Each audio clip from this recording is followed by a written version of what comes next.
Let's do it. Happy Friday, nerds. Thanks for coming through last minute. Sorry I didn't go live yesterday. Just been dealing with endless shit. And there wasn't much news yesterday. That has since changed. There's now a lot of news. There's too much shit going on. And it's quite annoying. I just remembered Guillermo posted a price performance for image gen models. And there are a couple things in here that were interesting I wanted to look into later. The Prodia Labs stuff. So, thought there's a new model in there. There isn't. But there's still plenty to talk about. Don't worry. Got RemXB here joining, who was catching up on the other stream and ended up here. Appreciate that. Boom Big Jan with the cheer. Thank you for that. Sorry, Wabo. I thought I was going to stream yesterday. My bad on that. Hopefully you're here now. Thank you, Cervantes, for the 30 months. Sipo Parker for the 8 months. Dog Paw Hat for the 40 months. Jesus fucking Christ. Crazy Philip with the 29 months. And Trow Gundam here with the 11. And I did see the GPT-5 Codex Mini.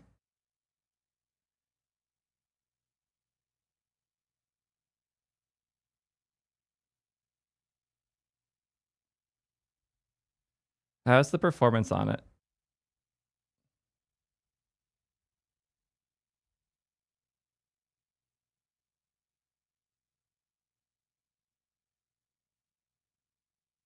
Under TPS, that's significantly better. Has artificial analysis said anything about it?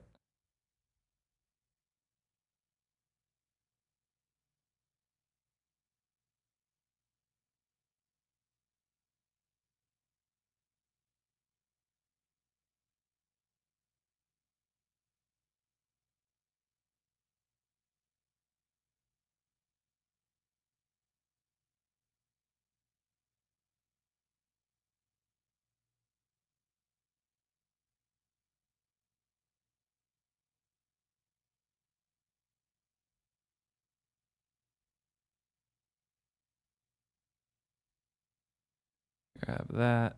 I'll grab this.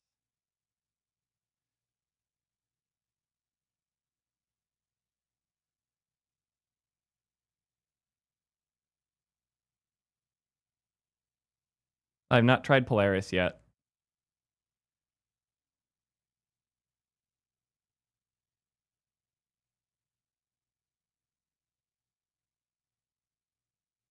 I'll try to cover the Atlas stuff today.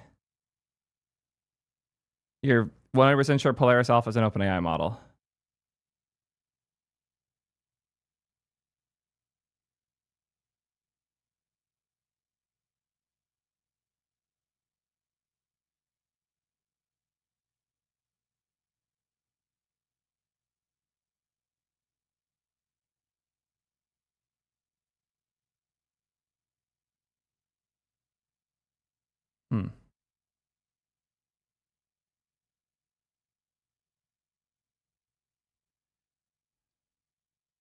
I actually don't have early access to anything. HD600, like the Sennheiser HD600s? Or the HDBs, the new wireless ones? Because I've been using the HDBs.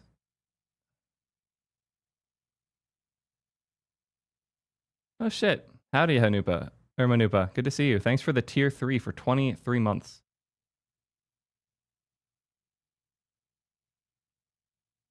Yeah, the anatomy of Shad CNUI post is great. Thank you again for that. The 6XSs are good. I was hoping for more. Oh, the Codex Mini I pulled was... Oh yeah, what the fuck?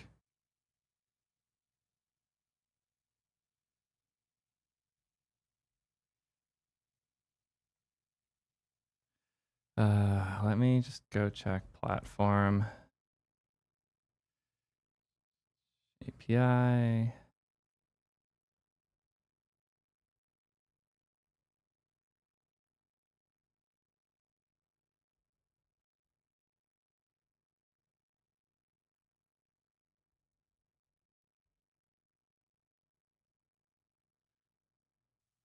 Do they not have it in here?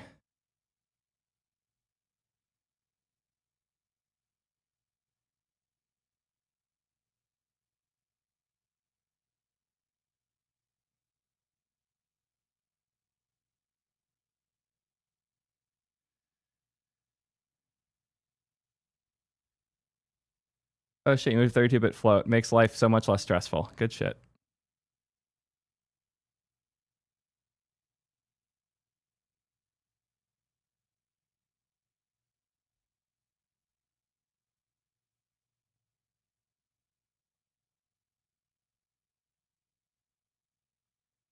Um, I got things I want to try. Give me a sec.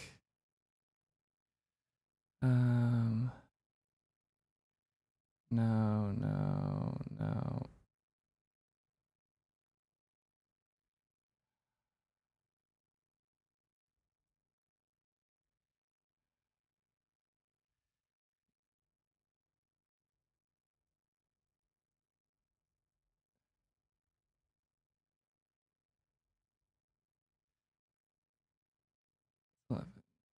Seven. Just wanted to test out Polaris.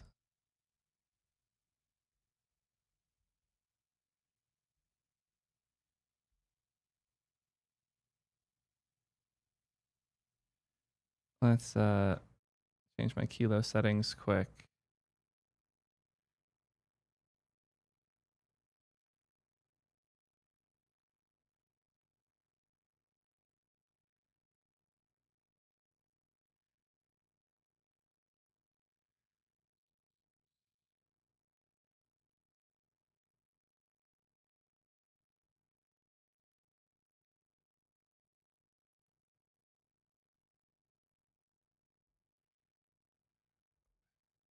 Router.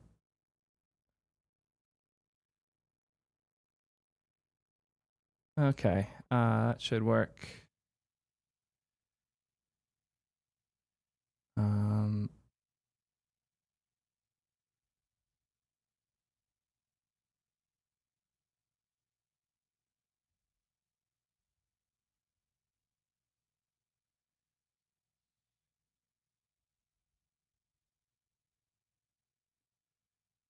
Just want to get some gens running.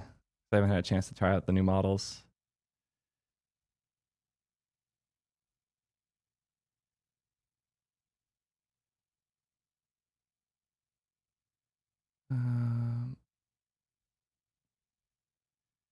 Grab my test prompt.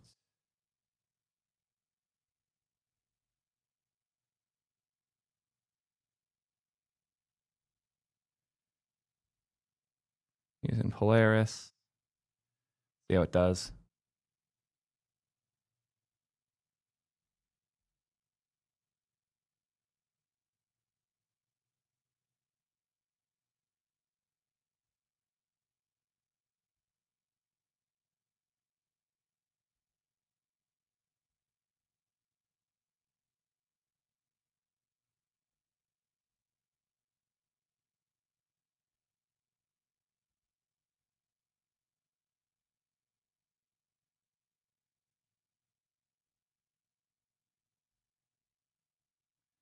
Well, that's going on. I'll hang out with you guys.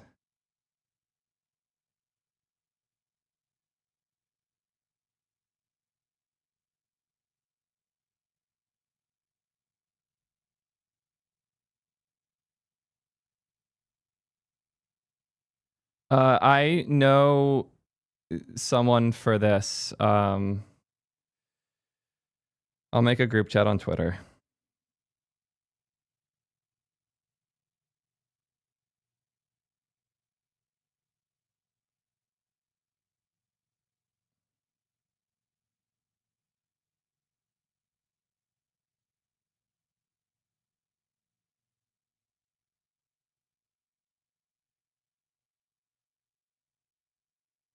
I'll just made you a group chat on Twitter NMG for someone who can make that move faster.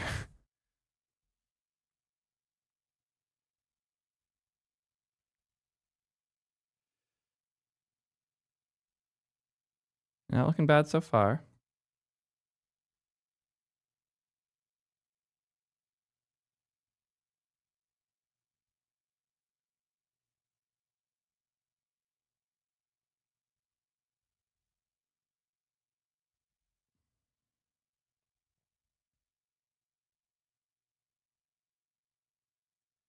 Yep, this is a GPT model.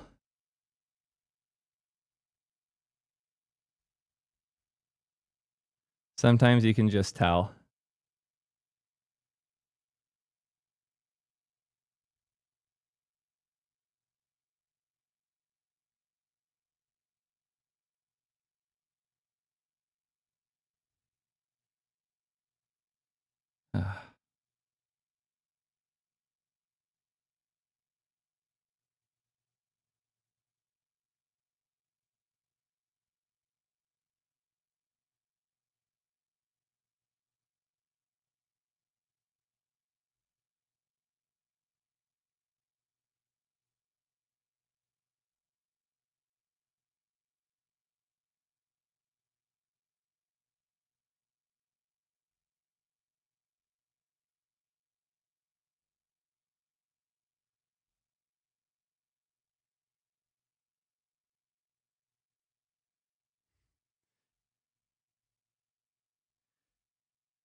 Hilarious.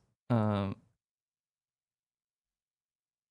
I'm gonna save this just in case it disappears.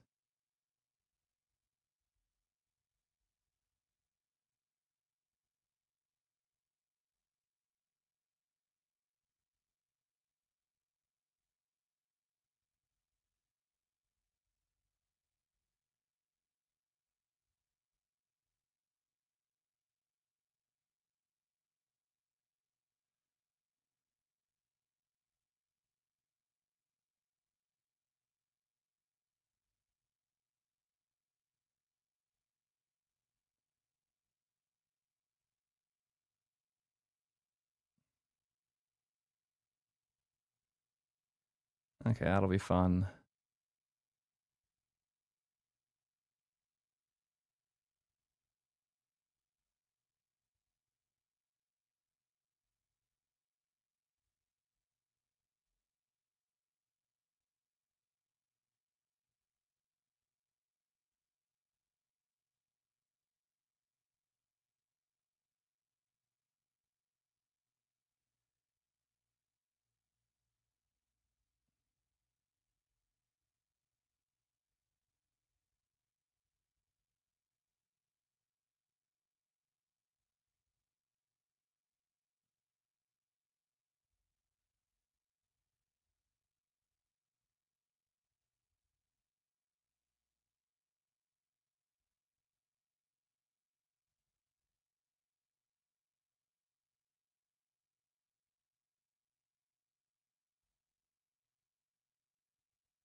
Okay, copy my test prompt quick.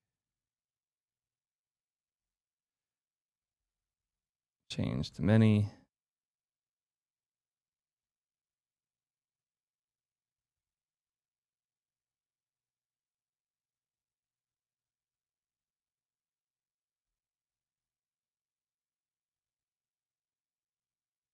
I'm sorry, YouTube chat. Blame Twitter. Oh shit, I got a cheer. Thank you, Terry. Appreciate that.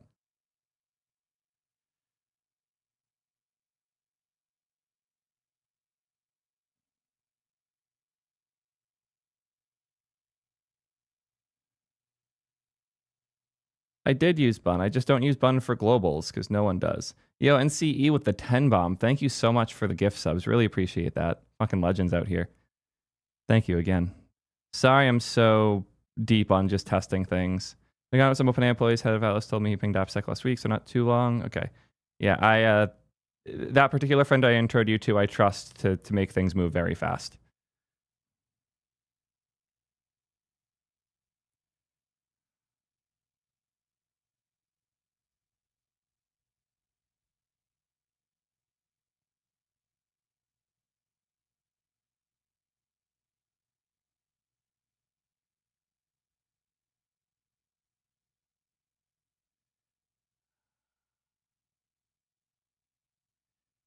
There's so much going on. So we have Codex Mini. We have Polaris Alpha, which is not Codex Mini. We have Kimi K2 Thinking. And I have to talk about Minimax with that too, because I've been playing with it more and it's better than I expected.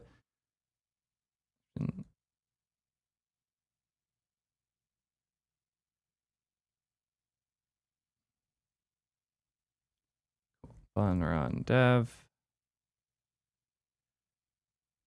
Close 3000. Yep, that is definitely Codex Mini.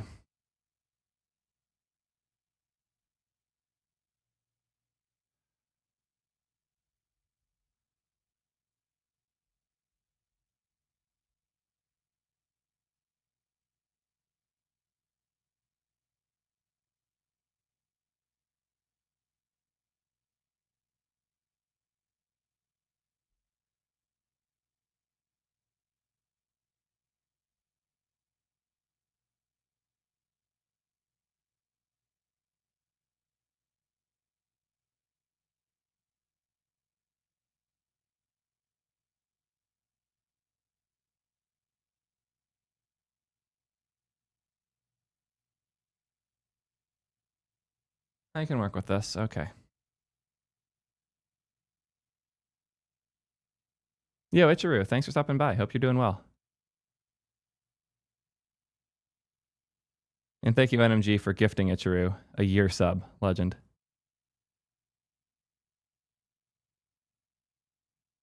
I'm pretty sure I know what the stealth model is. I'm looking for more evidence. Yeah, if you have a source on this 2.5 claim, RDO, I'd appreciate that. My mic's absolutely working on YouTube.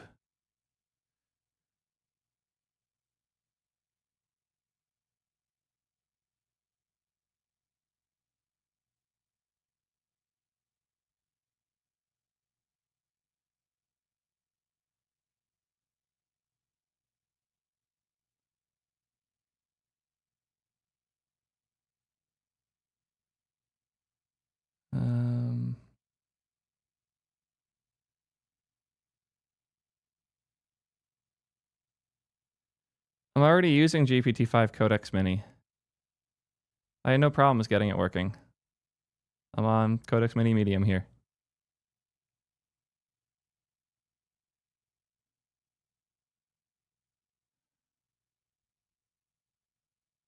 Let me make enough notes for this. Mini stuff. Codex snapshot improved stuff.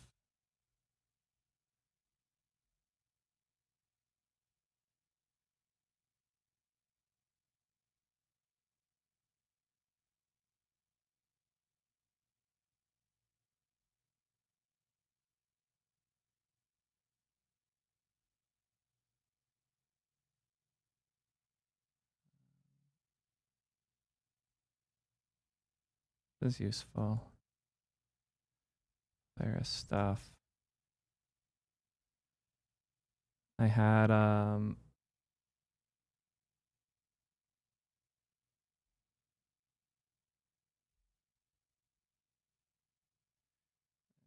Codex Mini stuff.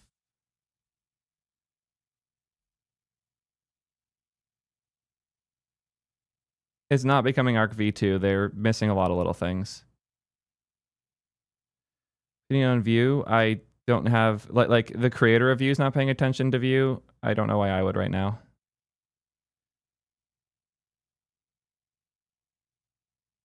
Yeah, this was a fun thing with the Kimi stuff.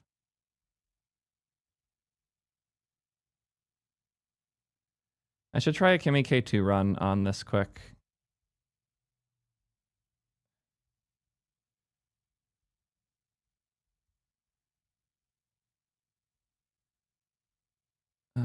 Code.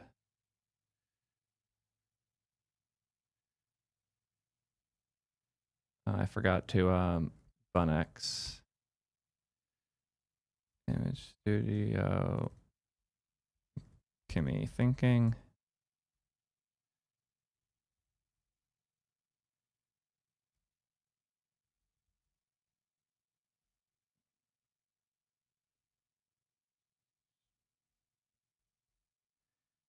Switch this to Kimi, K2, thinking.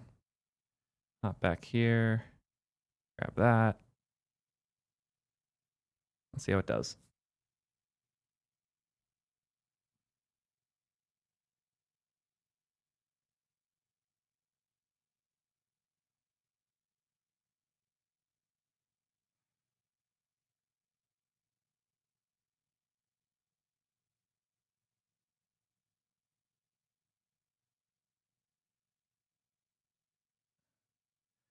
Why does it seem like the only open weight competition is coming out of China? Why aren't the American firms keeping pace? Yeah, it's largely this. Also, you need whatever edge you can get to get attention if you're not one of the big labs. Yeah, thank you, Math Kills People, for the 8 months. Leo is a dev for the 2 months. Appreciate you all. I typed the Discord. I didn't type it. At everyone live on a Friday. Lots of new model stuff to talk about. Sent. Thank you, nerds. I had it open. I just forgot to do it. So I appreciate you for that. How's this going? It is thinking. Need to think in code.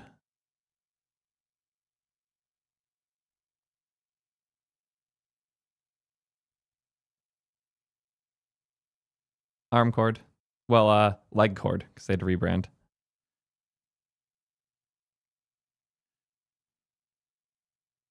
Oh shit, Mickey.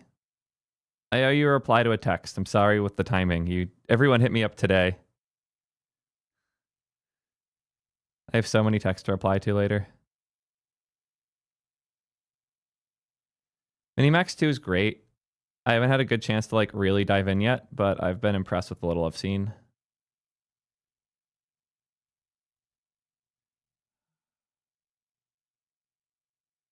Oh, didn't mean to click that, but let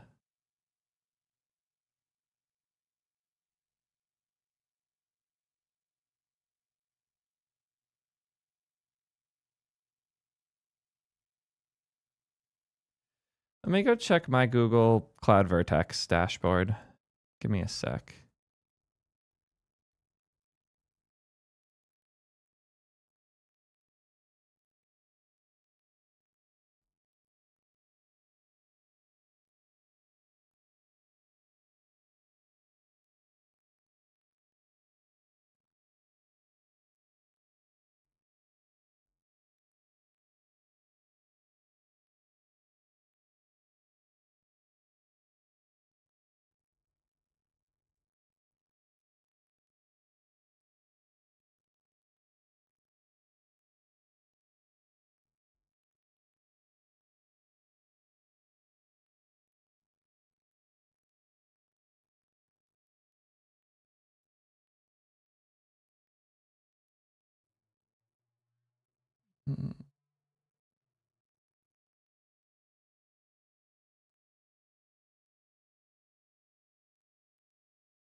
Yeah, I'm not seeing anything in mine. I haven't unlocked whatever this special early access thing is.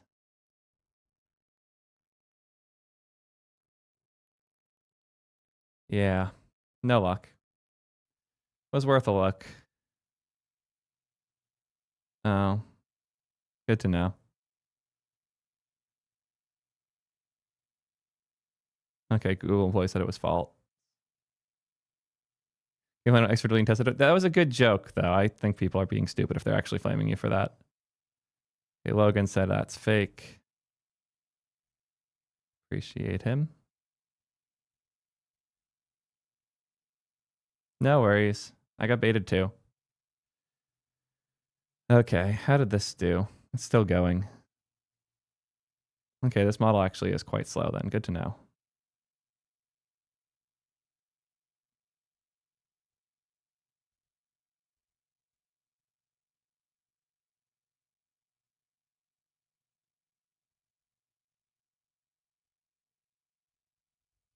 And there are things I really wanted to try with it. Give me a sec.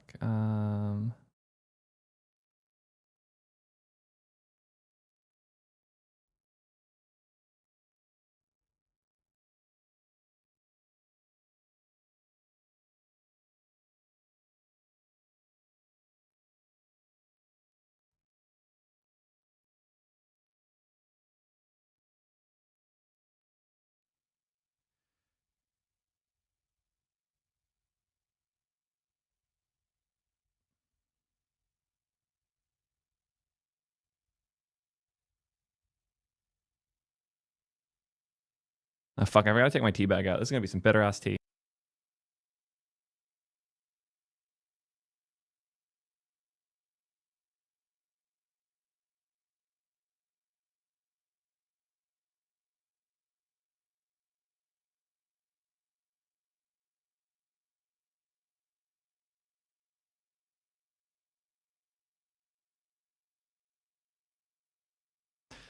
Yeah, this shit's not fast. Okay, let's write down what we want to mention in this. Key points. Really smart, really good at tool calling. Interweaved reasoning. I think you can do that. I think that's the term for it. Mostly good at writing.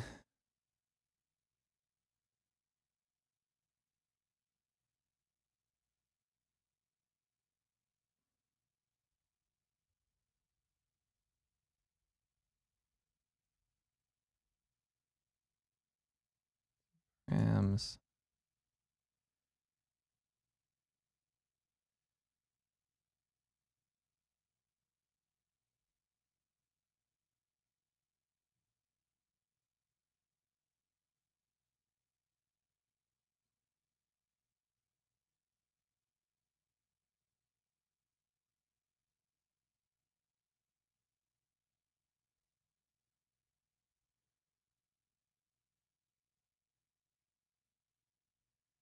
How big is the file for it?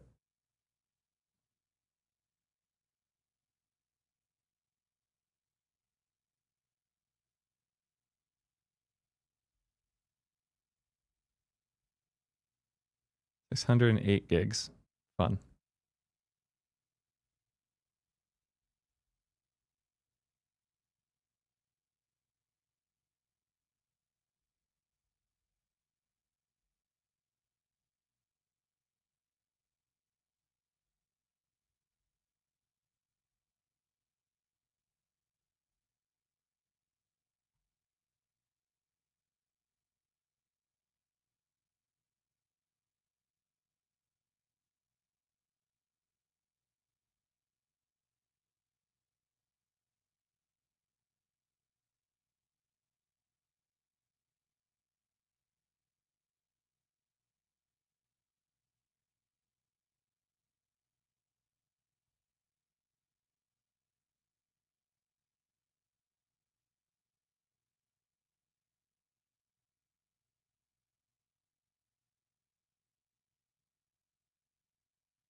Yeah, thanks for the additional gift bombs, guys. You're going crazy today. Appreciate y'all.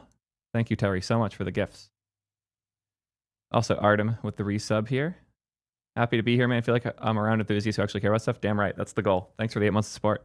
Isabel, the 25 months fucking legend. Mike P. Funk, 9 months. Microsoft just dropped Cosmos AI Scientist that researches for 12 hours. Got a link on that? Thank you, Flamey, for the 4 months. Terry for the additional gift earlier that I missed. Nightmare965 with the 12.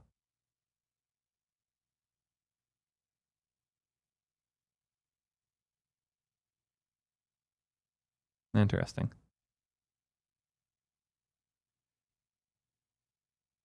Gonna go play pickleball? That's absolutely fine, Jacob. I will talk more. I need to help you out with that job hunt. I'm down to like put real time in later. Go have fun though. Oh, besides name 590 gigs? Okay. 590 gigabyte. Thank you. Largest in terms of parameters, open model.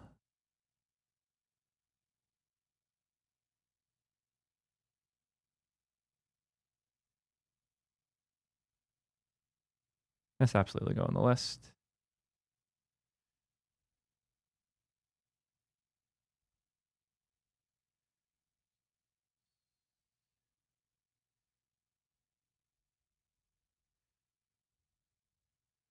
Add in there.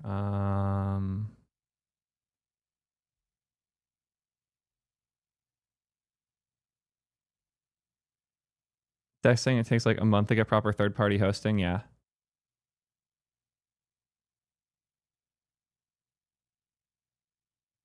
Thank you for that, InfoShark. I'll definitely use that more. Aha, this looks fun. That's so many people on this.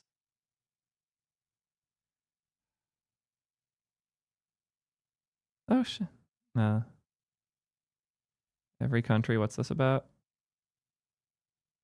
The ID check for text chat. Jesus. Never thought they would do that. Probably a good idea. They're probably terrified right now.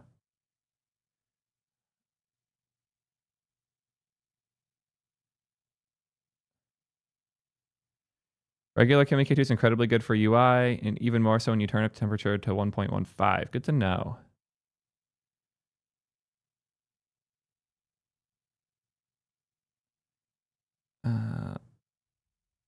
Let's see if this finished. Does it say anywhere how long that took? Cost half a cent.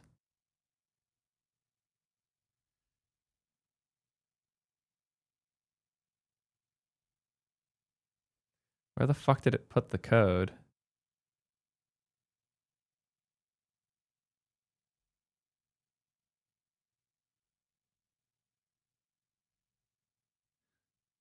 It forgot to actually mount it. That's hilarious. I'll prompt it for that. I'm going to leave this in this state so that I can do it in the video because I think that'll be a funny gag.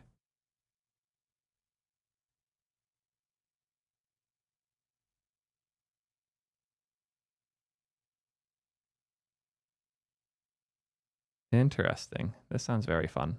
Internationalization super hard. It's a huge model. It's going to take a bit for things to figure out how to host it. Yeah, thanks X7 for the Prime sub.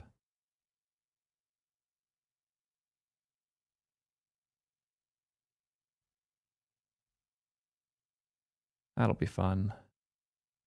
I don't know if there's anything important quick.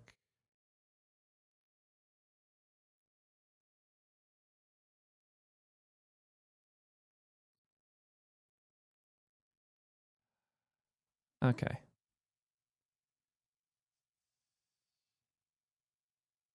What is Nook browser?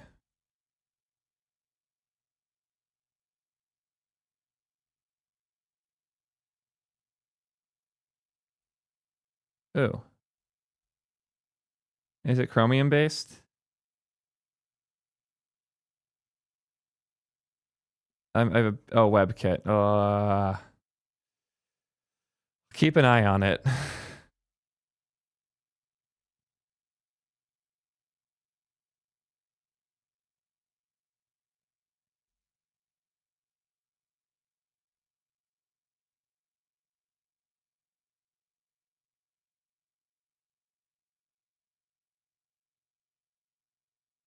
You're a legend. Thank you for sharing this.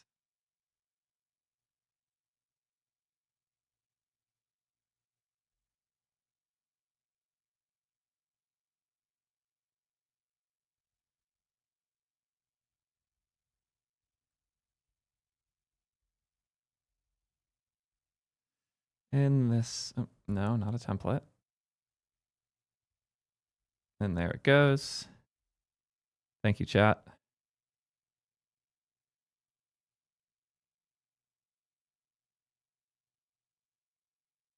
I have not found good solutions for the orchestration of like top level agent stuff. I want to try it, but haven't had a good place to just yet. Also, sorry I'm neglecting you guys, YouTube. Yeah, thank you, S. John, for clarifying here.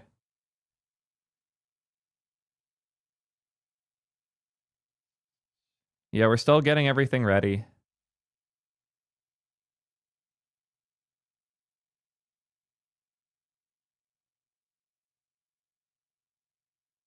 Yeah, I did see the source code leak. That was cool. And I know they're using Svelte for a ton of stuff internally.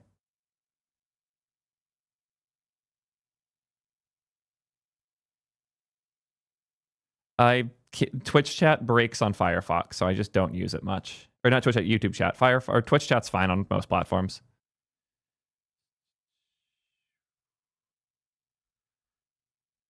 Okay, so key points with Kimi.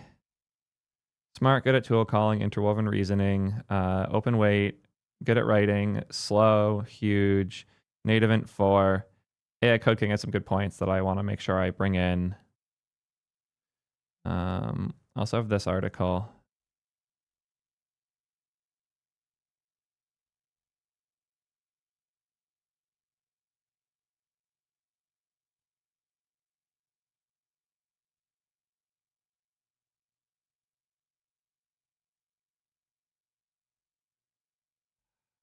Okay, yeah.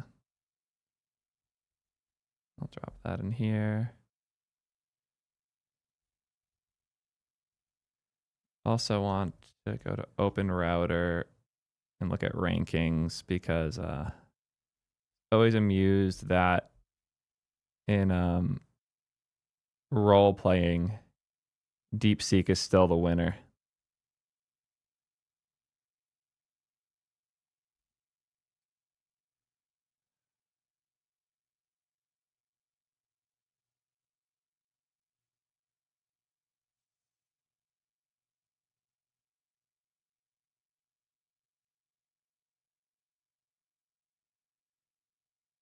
I really just don't care about that beef that much.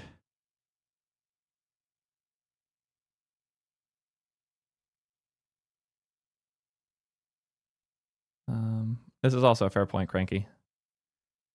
I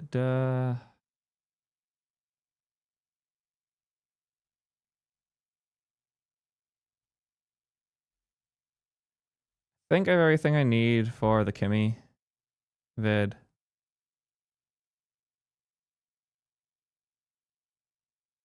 No lists, which is nice. Everything else just does fucking lists. Okay, that's it. Not big on dumb lists.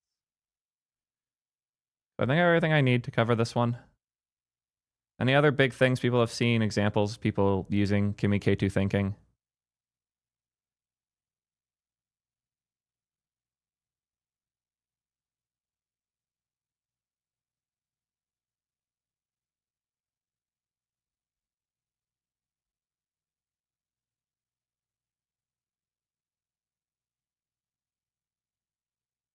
I saw the Sama subpoena thing. That was silly.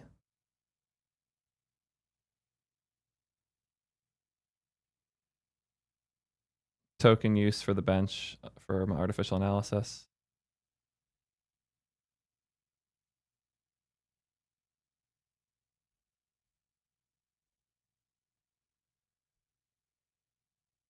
Highest number of tokens ever.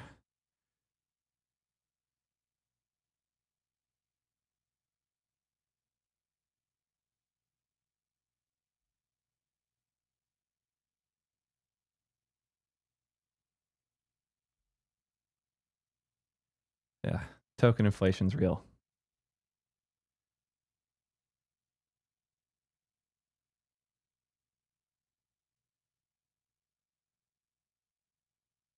Thanks for joining us, J Stu.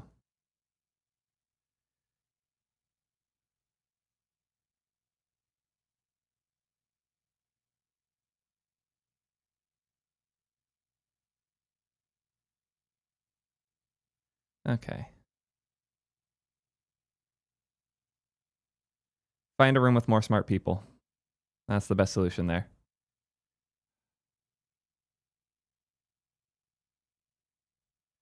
Okay, I think I have enough to do this.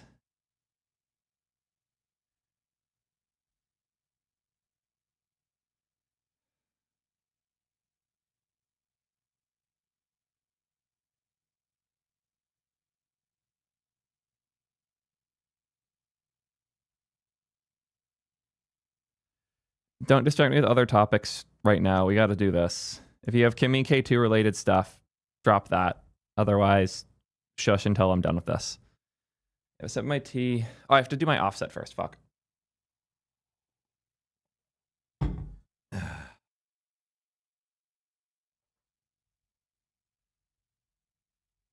Offset 004655.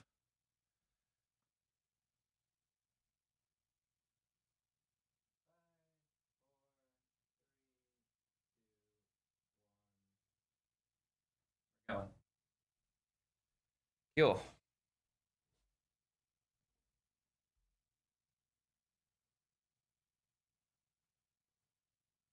I think we're good to go.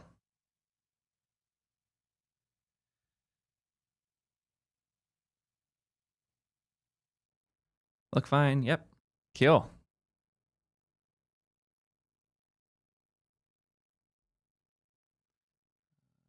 Helps more sources.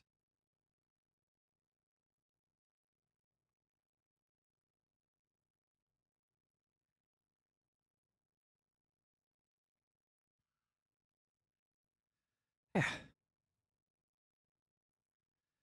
Moonshot AI just dropped a new model, and it appears to be the best tool calling model ever made. No, not the best open weight model, the best tool calling model. The benchmarks I've been seeing are kind of crazy. On Humanity's last exam, it got a 45%.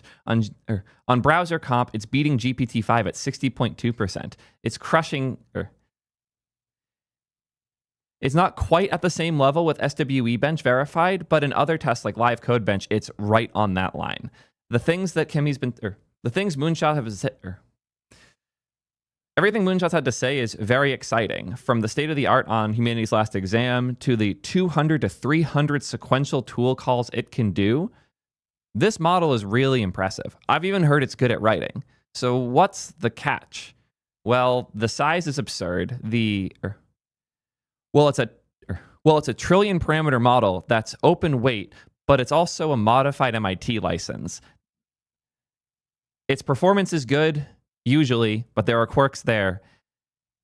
And overall, it seems like a really good model to provide a very specific role in your projects and in your day-to-day use. I have a lot of thoughts on this model, and I can't wait to dive into all of those with you, but no one's paying me...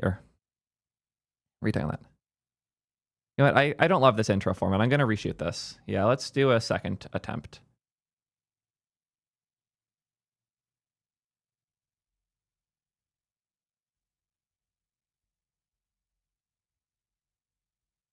Cool. Let's give this a fresh go.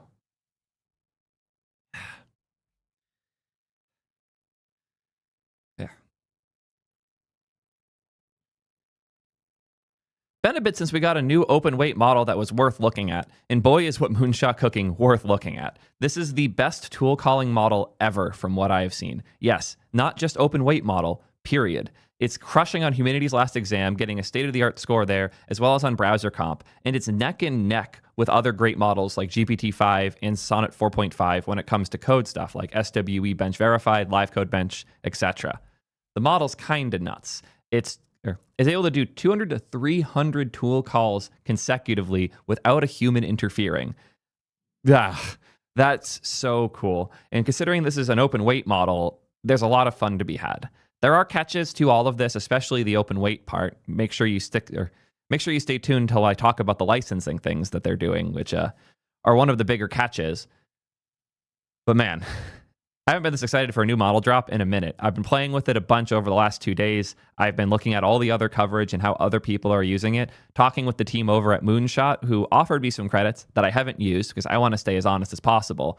But speaking of which, none of the parties we're talking about here have paid me anything. We do have bills to pay, so quick word from today's sponsor, and then we'll dive in. I'll retake on that. I want to redo the transition. When I mentioned the credits thing, just cut from there here and cut the credits thing too.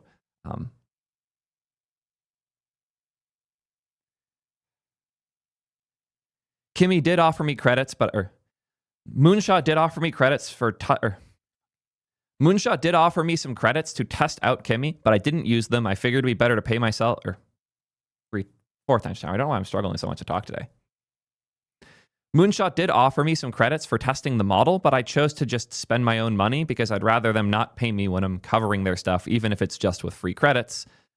Nobody involved in this video is paying me except for today's sponsor.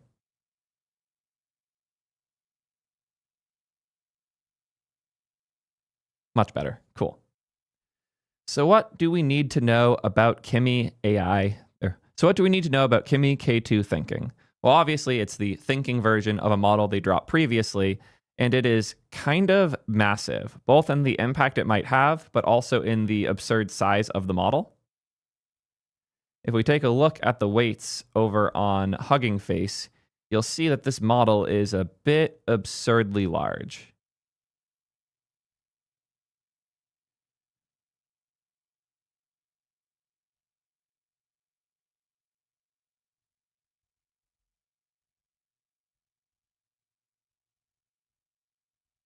You guys said that there was a place that said how big it was here. Where is it?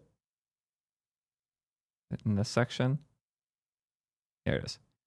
The model's 594 gigs. It's a trillion parameters, which makes it the biggest open weight model ever made.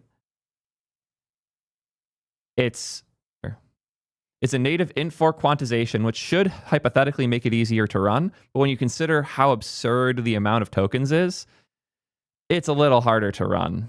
Or sorry, I didn't say tokens params.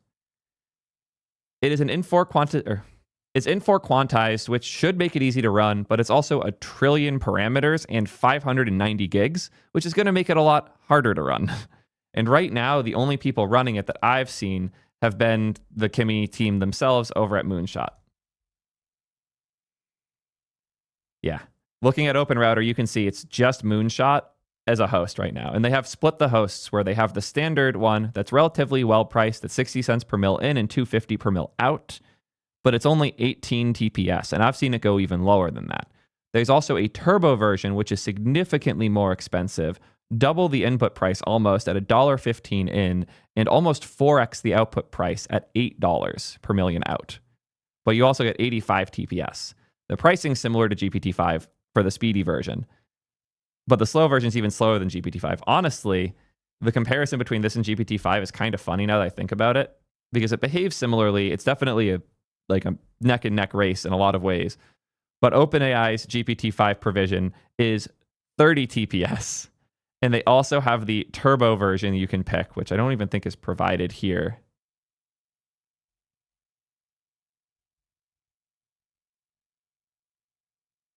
Yeah, they don't have it here. I know there's a way you can do faster GPT-5. I haven't played with that too much, but that split just is reminiscent of OpenAI. The similarity here is hilarious. Feels more and more like Kimi is trying to be OpenAI, Moonshot, or it feels more and more like Moonshot's trying to be OpenAI. DeepSeek and to an extent GLM are trying to be the Claude and Claude Code type Anthropic play. And then Minimax, who's just kind of out here killing it. I really need to talk about the Minimax models more as well. But Kimi K2 Thinking is the one that we're here to talk about. And there's a lot of good reasons why. When you look at the benchmarks, it's kind of nuts. It's the leading open weight model according to artificial analysis. And when you look at artificial analysis, it's kind of crazy that the second highest scoring model they have is an open weight model. That's nuts. Admittedly, their intelligence index isn't the best bench, but it is a real one that you can get value from, and seeing that get that far in is insane. But the speed is absolute garbage, so checks and balances. The other thing that's kind of garbage about how that run went is how many tokens it used. It used the highest number of tokens ever in the Artificial Analysis Intelligence Index, 140 million tokens. Where is the numbers for that?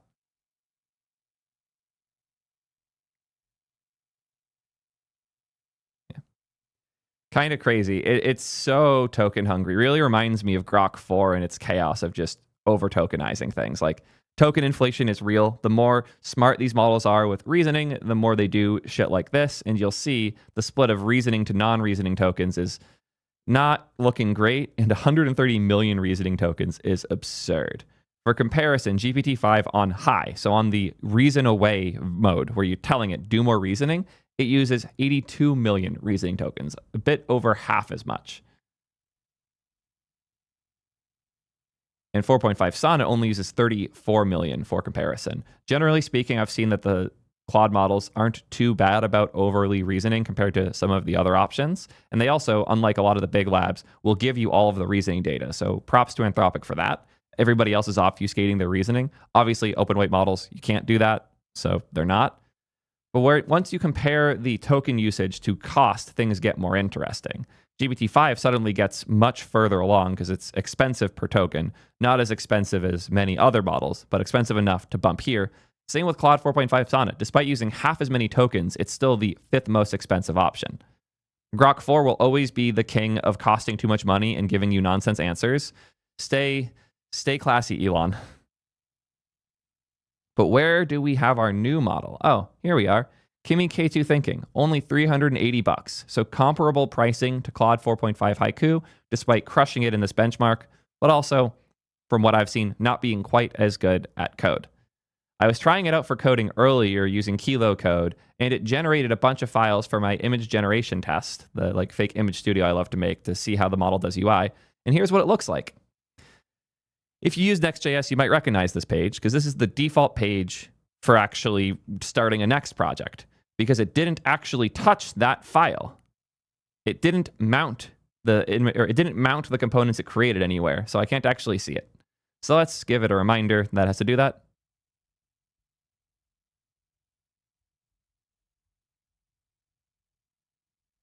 You need to actually render the components you made on the homepage, lol. Kind of nuts that it touched the layout, it touched the CSS, it did a lot of little things, and then just didn't actually put the component on the page. Definitely not the best coding model for the actual implementation details that I've seen. Also a bit slow. That first request took like 10-ish minutes if I recall. It was cheap though, it was only 0.5 cents. When you see it thinking, you'll see it's chugging. It's moving. It was actually a lot slower before. They noticed that they were having performance issues and that Open Router was showing just how bad it was. The plot twist is that it wasn't their GPU count that was causing problems. It was IP bandwidth.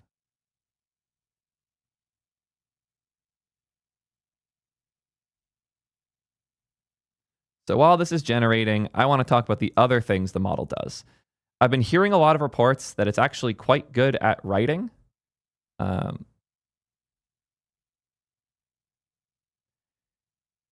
The Moonshot team cares a lot about writing quality, which is kind of crazy when you consider the fact that this is a team based out of China and they're optimizing for English writing quality and consistency. I was curious what that would look like, so I gave a fun test prompt, asking it to write a compelling defense of the Java programming language that addresses the main things people hate about it. It reasoned for a while, it generated a result, it did it at about 12 TPS, and it actually reads pretty nice. Theo, let's be honest, Java's the language everyone loves to hate. It's the tech world's favorite punching bag, the enterprise software boogeyman, the verbose boilerplate factory that developers love to joke about. But here's the thing, most of the hate is rooted in a version of Java that hasn't existed for a decade. Modern Java is a stealth powerhouse, and the criticisms are increasingly outdated. Let me address the major concerns head on. Ridiculously verbose. Old reality, new modern reality, code example. That's it, one line. Records gave us immutable data classes with constructors, equals, hash code, and toString automatically. Add pattern matching and it's even more elegant. Okay, that is actually kind of nice. Don't tell me this model's convincing me on Java. For comparison, I ran the same prompt with reasoning on for GPT-5 and for Sonnet, and the first thing you'll notice, we're in bullet point and list hell. GPT-5 loves lists. But Sonnet's historically been a little better for writing. Nope, all fucking lists. Why is a Chinese model better at writing English in a compelling way than English models?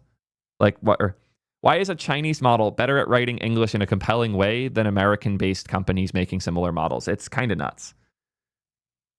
Java gets a lot of flack, but most criticisms stem from outdated perceptions or misunderstandings of its design philosophy. Here's why Java deserves more respect. It's too verbose, but verbosity has value. Yes, Java is verbose, but verbosity is actually explicit clarity. No, this is not a good defense. And tons of bullet points.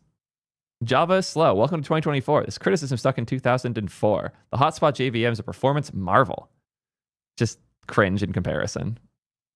Here's a candid defense of Java that tackles useful complaints head on. Short version: the Java you're picturing is 2005 Java. The Java people actually ship and run today is fast, modern, safer, and designed for teams that expect their code to live for a decade. This is not good. It's kind of weird, but I think Kimi K2 is going to be my default model on T3 chat for a while now.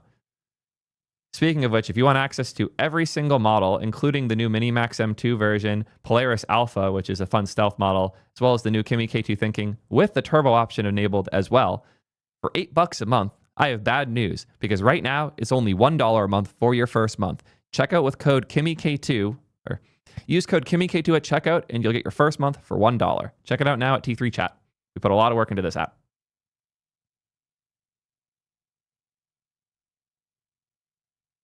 Let me go make the code quick.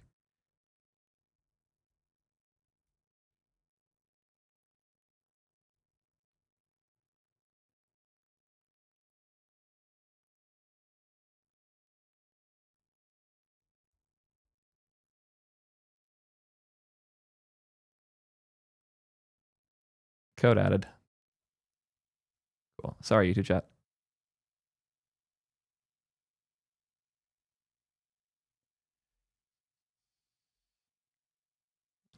State. Using it to synthesize and filter data for Stitchbench right now? Ooh, shit.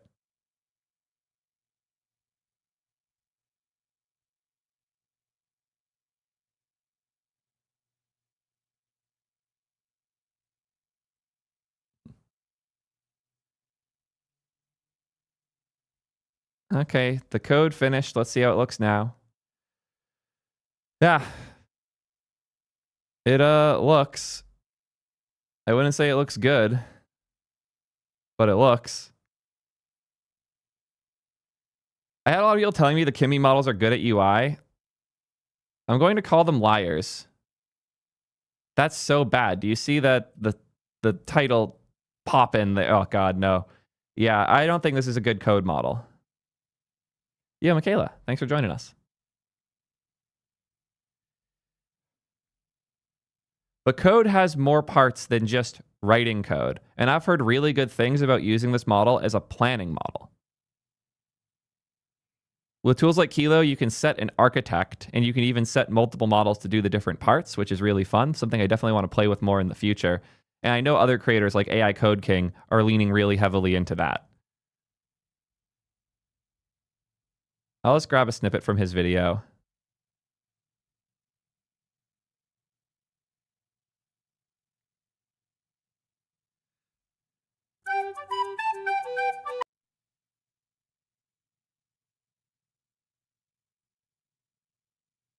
GPT-5 codecs as my planning model. Bigger models have their own upsides. You get a very similar performance footprint to GPT-5 codecs in my tests. I use GPT-5 codecs a lot for planning. It's the best model for debugging and planning, and from my initial testing, it seems that I can use Kimi to replace GPT-5 codecs as my planning model. Bigger models have their own upsides. They are great at debugging, as they are trained to understand what a ton of errors mean and how to fix them. They are generally quick. Kimi is great at writing as well for the same reason. Cut from when he says Kimi's great at writing as well. But, yeah. Code King's video on the model is really good and definitely helped me get prepared to cover this myself. If you want a deep dive on how it performs in all sorts of code tasks, definitely go check his video out. Very good stuff.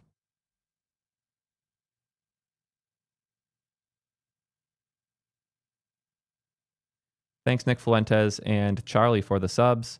Yeah, the AI generated voice the whole time is hilarious, but the videos are good enough, it works. Did I cover all the key points?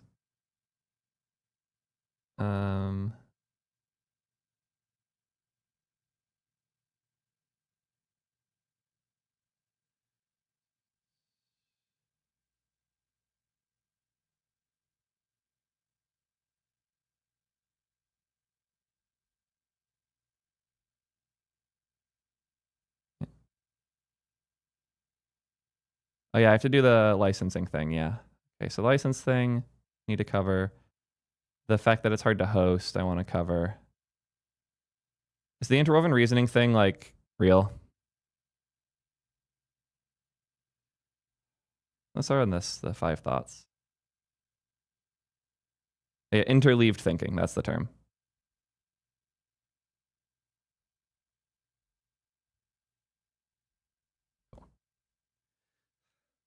Couple more things I want to cover before we get to the license stuff, which make sure you're here for that, because that's an important detail that is either not being covered or covered incorrectly from everyone I've seen so far.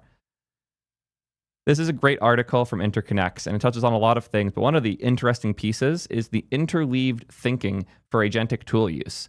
This is a new pattern that Anthropic's been supporting for a bit that allows a model to start thinking again during a reply. Instead of having to start a whole new reply from scratch, it can instead just kick to reasoning for a bit and then do the next thing. Sadly, most tools don't support this, including OpenRouter, which means if you're testing with OpenRouter, you're not seeing this. If you're testing with things like OpenCode, Kimi, or if you're testing things like, and if you're using things like OpenCode or KiloCode, you're also not getting this. Supposedly, supposedly Kimi CLI is also broken right now. I haven't had a chance to play with it, and the last thing I need is yet another AI CLI for testing stuff. I've heard that when you hack Claude Code to use it, it can do that and works pretty well. I've not had a chance to try that myself, but it's worth trying if you're curious. The only models I know of that support this interleaved thinking pattern so far are the Claude models, especially the recent like 4.5 Sonnet and Haiku models. Retake on that. The only models I know that support this so far are Claude, Minimax, and now Kimi K2 Thinking. So cool to see more support for this. I'm expecting this pattern to get much more common going forward, especially with the next year.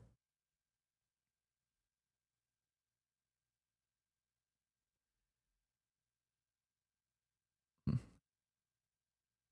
core reaction of this release is people saying that it's the closest that open models have been to the closed frontier of performance ever, since similar to DeepSeek R1's fast follow to O1. This is pretty true, but we're heading into murky territory because comparing models is harder. This is all advantaging the open models, to be clear. I've heard Kimi's servers are already totally overwhelmed. More on that soon. Yeah, that's a real problem. You would expect that you'd think that since this is a big open weight model that's everyone's hyped about, everyone would be supporting it right now. But no one is yet. That's because it's a giant model with a lot of fun quirks in the hosting. The int4 thing does make it easier, but also harder if your infrastructure is not provisioned for it. And on top of that, the Moonshot guys have been very strict about how vendors are verified. Anyone can host the model, of course, but due to the fact that they're going so hard on tool calls, and a lot of infra providers don't have tool calling behaving correctly, and I've been to hell and back with this, by the way, trying to get search tools working across every model, especially the OpenRouter ones, on T3 chat has not been fun because different model providers will honor or not honor the syntax in different ways. So the Moonshot team has a verifier that they built for actually benchmarking the different providers and seeing how many of them can consistently correctly call tools. Here are all the providers that go over 80% consistency, and then some others, even ones I really like Grok with a Q, are only hitting 68-ish%. So yeah, obviously the Moonshot official hosting will be the most reliable. So it looks like Deep Infra is slightly beating them, which is cool. And then a lot of other hosts here that vary in their consistency with it. Turns out hosting these models and getting them working with all of these specific behaviors isn't easy, and it can take a month or two for everything to settle. So I wouldn't expect other providers to have this working well for a little bit. So if you're sensitive about who gets your data, because again, Moonshot.ai is Chinese, you might have to wait this one out a little bit.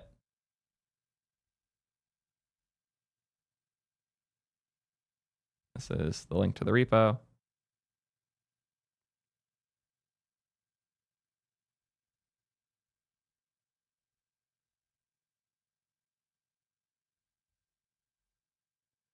While we're here on GitHub, let's go check out the K2 thinking post. They have it in here? No, they don't. I'll do a different cut then.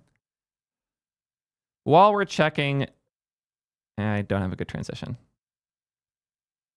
Do I have anything else in here I wanted to do? Any other thoughts here?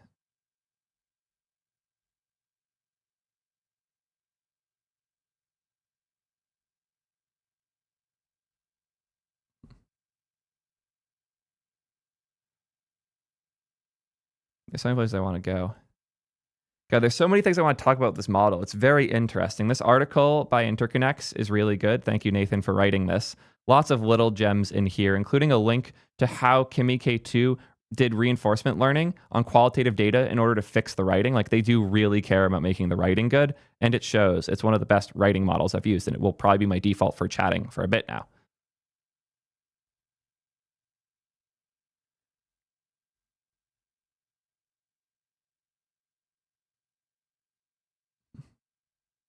There's the how much it cost to train. Does anybody have the tweet where they were speculating on how expensive it was to train the model?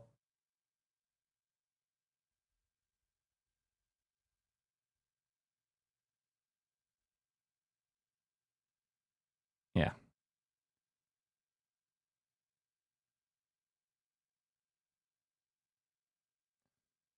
Apparently, training this model only cost 4.6 million. To be clear, that cost is just for the one run that produced this particular set of weights. There's a lot of other costs to consider with these things. But when you also consider the fact that they're giving this out for free, it's pretty nuts. It's really cool that you can just like get this type of work, download it, and use it how you want, even if it's hard to run. There is a catch, though, and this is where we need to talk about the license. This is a modified version of the MIT license, which is the exact same up until line 22, where they say, and they even say that this is the only modification. Our only modification part is this: if the software or any derivative works thereof is used for any of your commercial products or services that have more than 100 million monthly active users or more than 20 million US dollars or equivalent to other currencies in monthly revenue, then you shall prominently display Kimi K2 on the user interface of such product or service. Interesting addition. This means that if other services were to start using Kimi K2 and have a certain number of users, it's expected that they prominently display the fact that Kimi K2 is powering it. This makes this makes certain cases weird. Like if I was to distill Kimi K2 or try to fine tune it in a specific way and make my own product around it, do I still have to call it Kimi K2? How do I walk the lines there? Interesting questions. That all said, you probably should know what model you're using when you're using something that has an LLM behind it.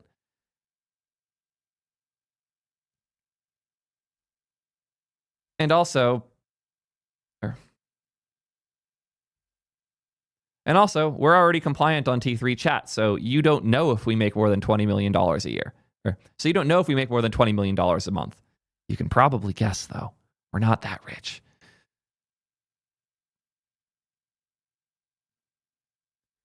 That all said, not the worst thing to add to one of these. Even the llama models have license callouts like this. It's pretty cool that they're just providing these files for free and letting you do what you want with them. And most services are probably going to put the name of the model anyways.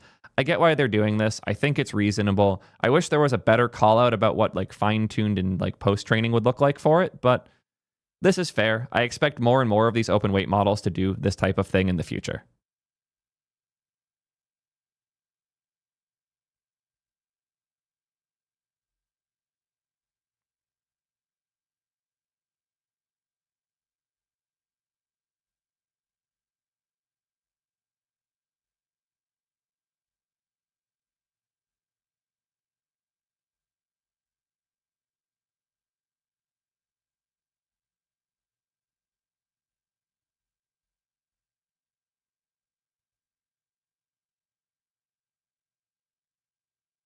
Oh, Face, put this back when I was talking about writing. Still kind of crazy to me that Chinese models are dominating so much in writing use cases. This is the role-playing category on OpenRouter. In DeepSeek 3.1 and V3 are two of the biggest models for role play, which is hilarious to me. R1 is still up here as well. Yeah, very interesting. So not too surprising to see this pattern, but still, in my opinion, very interesting. Cool. So that was that bit.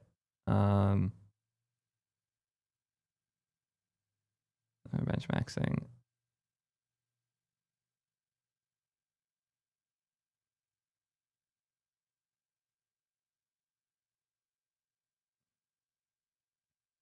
Couple more quick things from this article because I think it's really good and worth reading through. First point is that open models release faster, which has been really interesting to say. The gap in performance between closed and open models is closing, and a lot of that's just coming from the speed that models are coming out. We are actively waiting for OpenAI to drop 5.1, which we've seen a lot of rumors about recently, and I have no idea where the fuck Google is. Like, where is Gemini 3? I've heard rumors that it's coming out in this week as early as like September, and it feels like it just keeps getting delayed.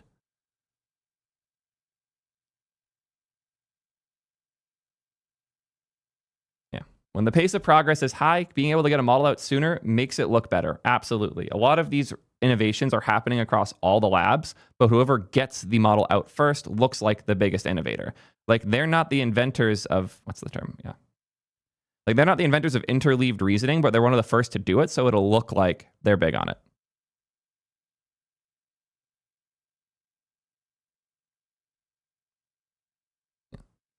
Another interesting piece is key benchmarks first, user behaviors later. This is a thing that the labs in China have been focused on a lot, is getting the best possible benchmark scores. Some of them can also have good taste, like DeepSeek and Kimi, but a lot of them don't. This is why I've been kind of harsh on Quen for a while. It would win benchmarks, but it genuinely sucked to use at all. But over the last year, we've seen Quen go through this transition. Their models were originally known for benchmaxing, but now they're legitimately fantastic to use. They still do have those insane benchmark scores. Along this line, the K2 thinking model was post-trained natively with a 4-bit precision to make it far more ready for real serving tasks. They likely did this to make scaling the reinforcement learning more efficient in post-training on long sequences.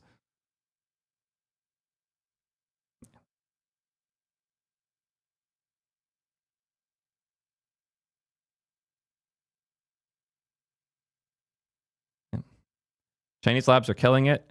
At the start of the year, nobody knew any of them. I mean, at the end of last year, I was a big fan of DeepSeek. I love those guys still. I think that the research they're posting is incredible. I know they don't have the best model right now, but that was never their goal. It seemed like they really just wanted to focus in on the research and how we make the models. And R1 was more a demo of how their new way of thinking worked, and everyone's copied it since. A growing share of cutting-edge mindshare is, growing chunk of the cutting-edge mindshare is shifting to China. I expect the likes of ZII. Nothing else too important here. Yeah, just cut the rest there. And then the interleaved thinking piece.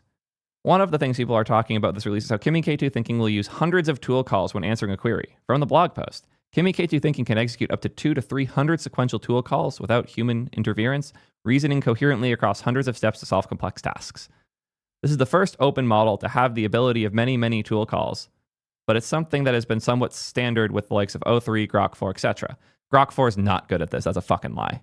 The sort of behavior emerges naturally during RL training, particularly for information, when the model needs to search to get it in the right answer. So this isn't a huge deal technically, but it's fun to see in an open model. Seriously, like, this is one of those things that just takes a lot of money and time to do, to keep on, like, rerunning the model over and over again until it does the tool call right, and then rewarding it for that and getting it to behave with these weird structures and shapes and JSON syntaxes to do tools. It's really cool to have this in an open weight model. Yeah. And the interleaved thinking being supported is really fun as well. The easiest way to like think of that is you take a normal model that doesn't have it, it thinks, it outputs, you rerun it, it thinks, it outputs, you rerun it, it thinks, it outputs, and then you take those results and then feed that back in as reinforcing data, and the result is that it can now do that by itself. Similarly, parallel tool calling is becoming a thing the same way. And all of this is putting pressure on the American labs. Expect to see a lot more of the labs shipping now, both because this is the end of the year. If they don't get it out now, they have to wait till next year. But also, this is scary as hell for all of them. Remember, the only lab that has a model that scores higher than Kimi K2 thinking on artificial analysis is OpenAI. Everything else is behind right now. And in some benches, Kimi K2 is the smartest we've ever seen. The fact that they're providing this as an open weight model for us to go use and play with is so cool and genuinely advances the state of the art for the industry forward, even if the output of the code that I'm getting for it isn't that great so far. I'm excited as hell about this model. I will be surely daily driving there. I'm going to be daily driving this in T3 chat for a bit. I'm very curious how you guys feel if you end up using it too. Am I overhyped or am I too hyped about this, or is it actually a pretty cool model? Let me know what you think. And until next time, peace, nerds. Cool.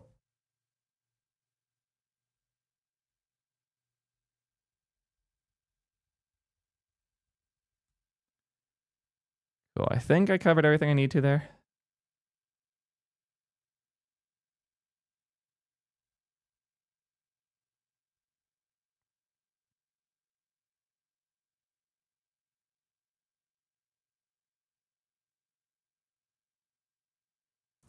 I suspect it'll get faster as it gets hosted in other places.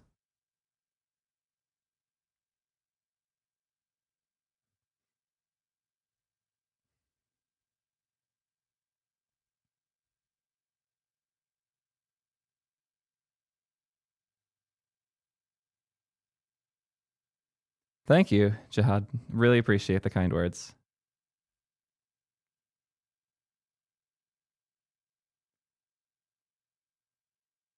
Doesn't open any place realized behavior was exactly the same. They just had optimized inference kernels.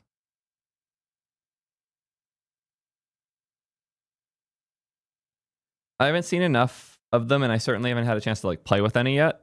I am curious what ends up happening with all that, but I have no certainty. I just straight up don't fucking know what's going on with Gemini 3 at this point. I've heard so many mixed reports from so many people.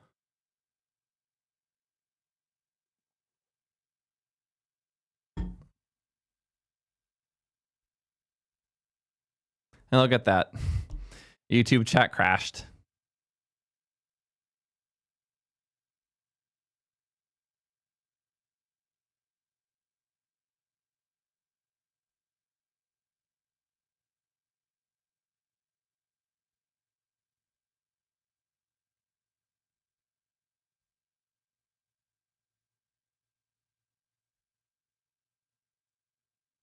The 2.0 Flash and Flashlight are still fun models. I've been using them less. YouTube has major memory leaks with chat. Yeah, damn right. It's bad.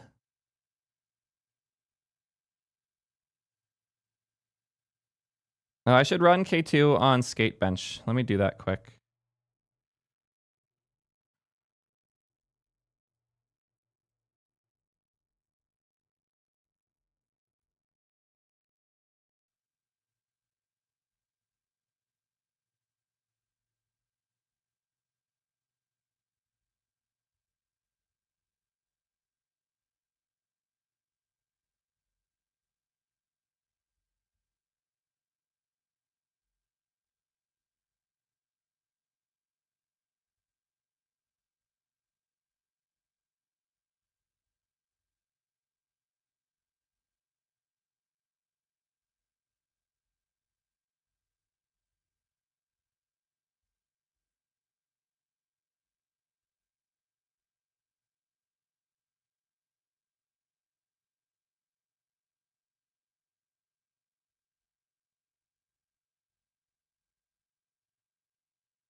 Not the one that had the good cache? Fuck me.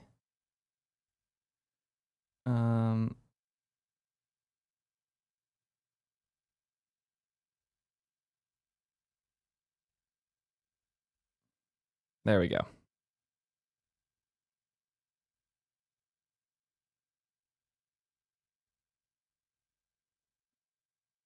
Okay, I found a problem with my CLI tool. I can't scroll up high enough to see the test run. Okay, we'll let that run in the background while I film other shit. And I'll do that later.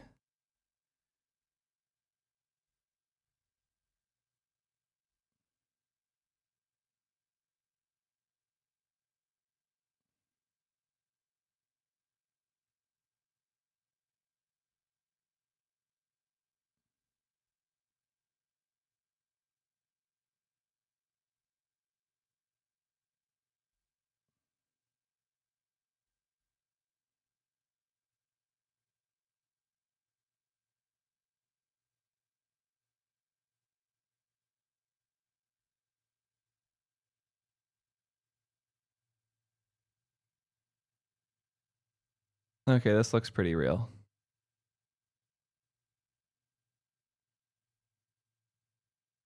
Good find.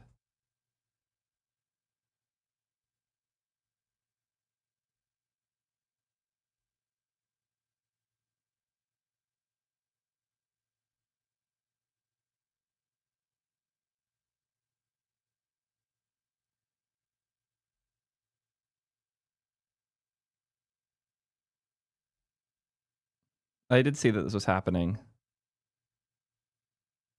I could do a where the F is Gemini 3.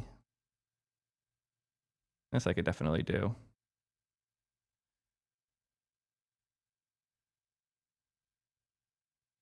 Side quests.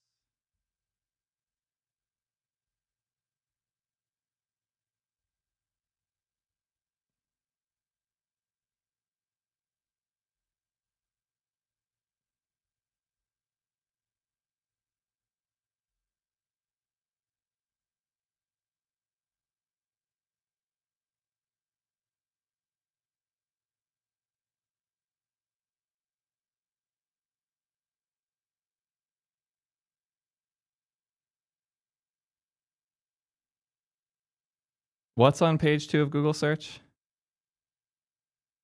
Thank you, Turbo, for that link. Yeah, thank you, Gus, for the resub. Appreciate that.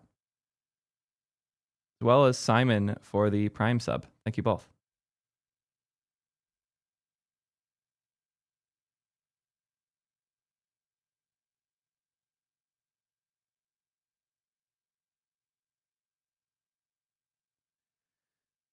Yeah, we've been considering voice mode. I was considering doing it when my hand was fucked, but yeah. Film Girls at GitHub now.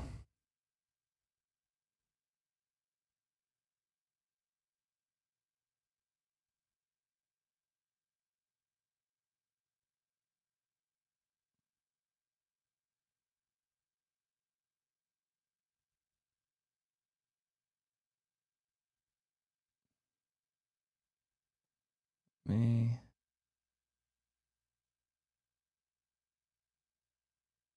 grab my updated results.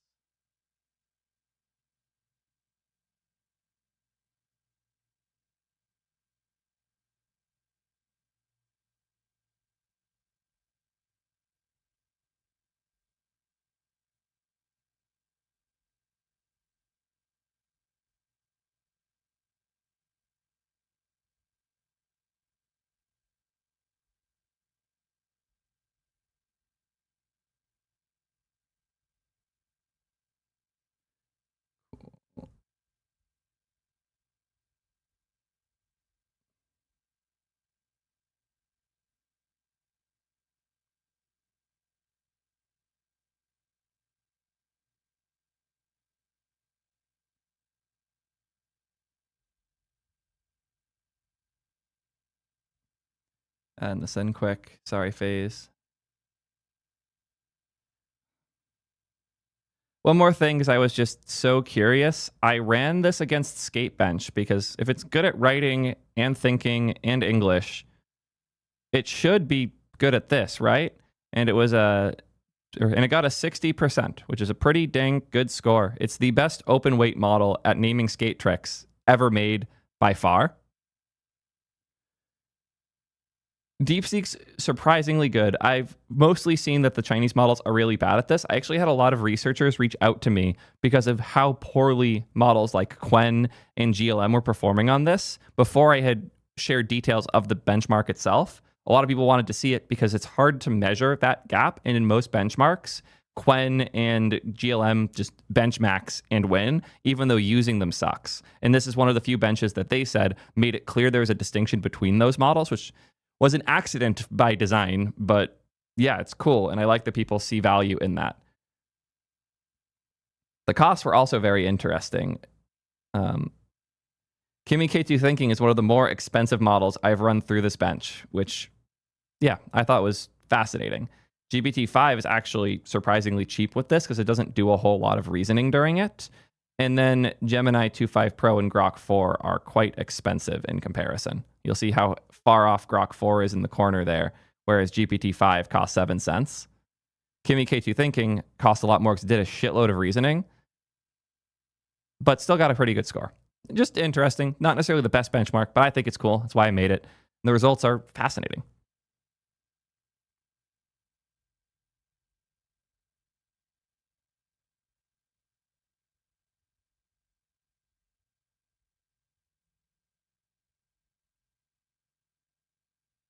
Cool.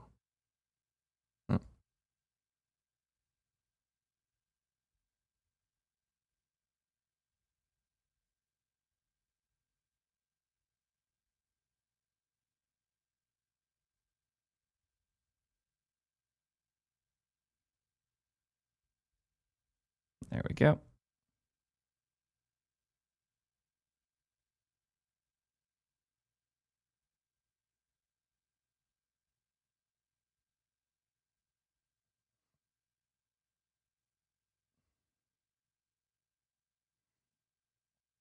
Yo, Nidex with the 39 months of tier 3. Fucking legend. 41 months total. Appreciate that a ton, man.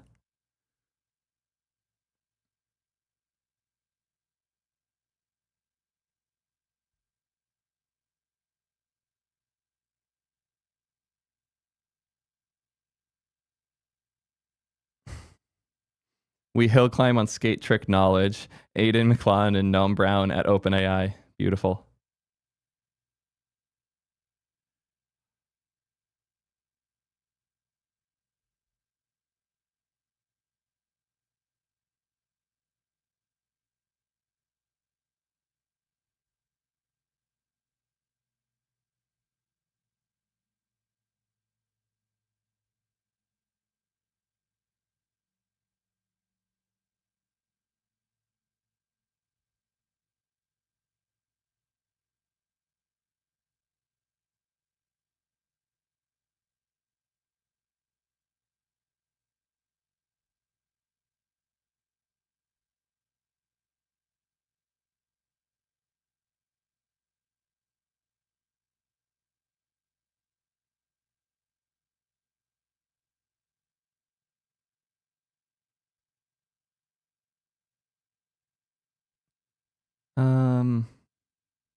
Leaning towards doing the 5.1 vid next.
Okay, I can work with all this. Let's get back to it.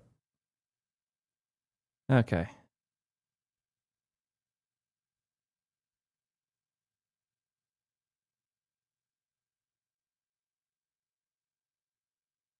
I think this one's way too political.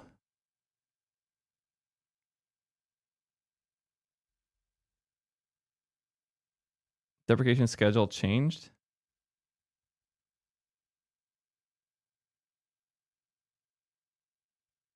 Interesting.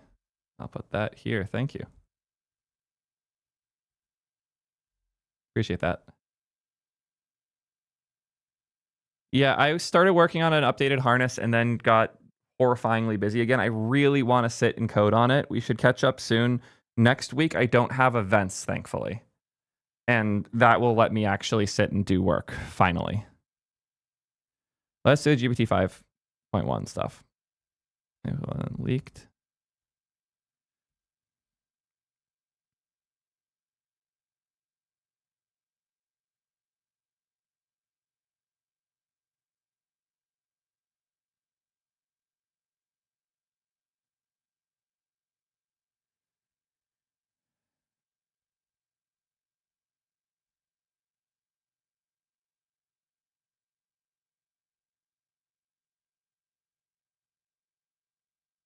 Let's do it.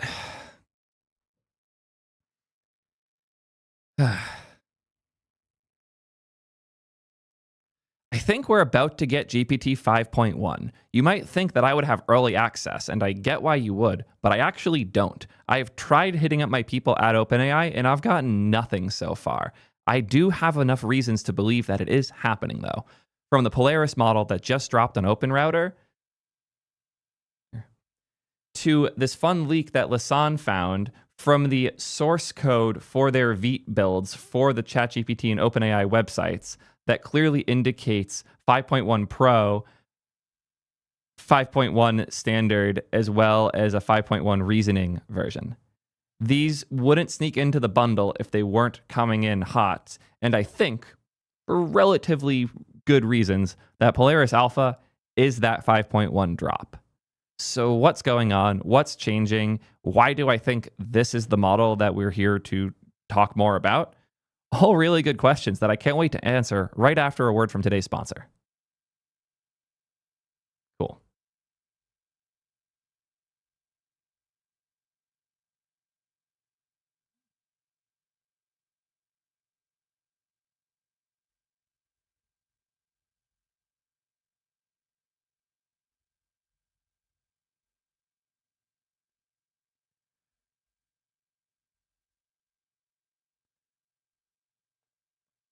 Let me check something real quick before I forget.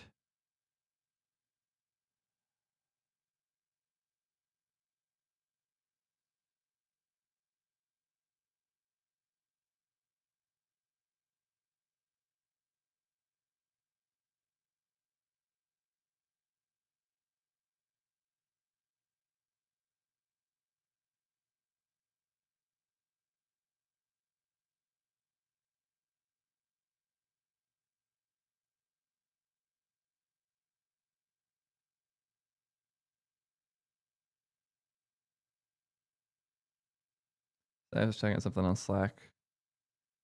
All good. Cool. Back to work.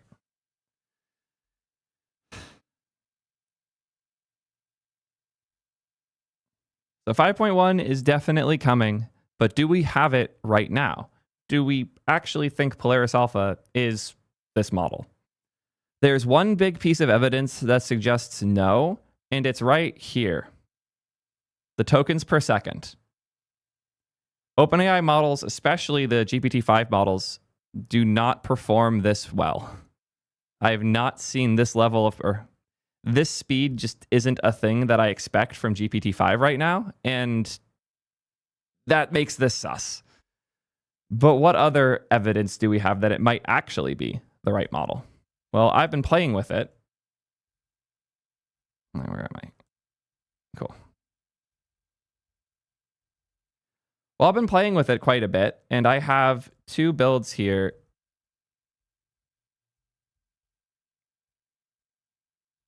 Wrong. Sorry. Let me rethink how I want to do this. Cool. Actually, I want to refilm this whole thing. Yeah, I'm going to do that.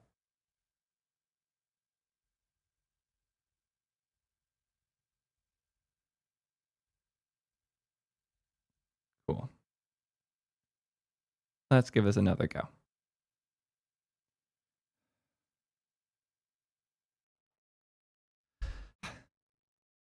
I think I think OpenAI is about to release a new model.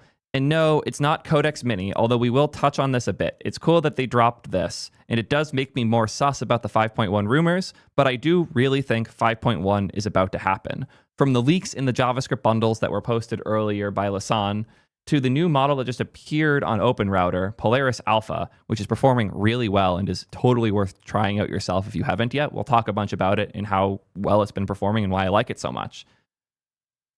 But wouldn't I know? I was in the video for GPT-5. I clearly have early information and access to these things, right? No, I have access to nothing right now. I have asked my contacts and gotten basically zero information whatsoever. But I do have a feeling 5.1 is coming in hot, and the results are going to be really, really interesting. So why do I think Polaris Alpha is this new model? We'll get to it. But as mentioned, I have no connection with OpenAI here. They are not paying me to talk about any of this. They aren't paying me at all. I don't even have the information. I want a better transition for this.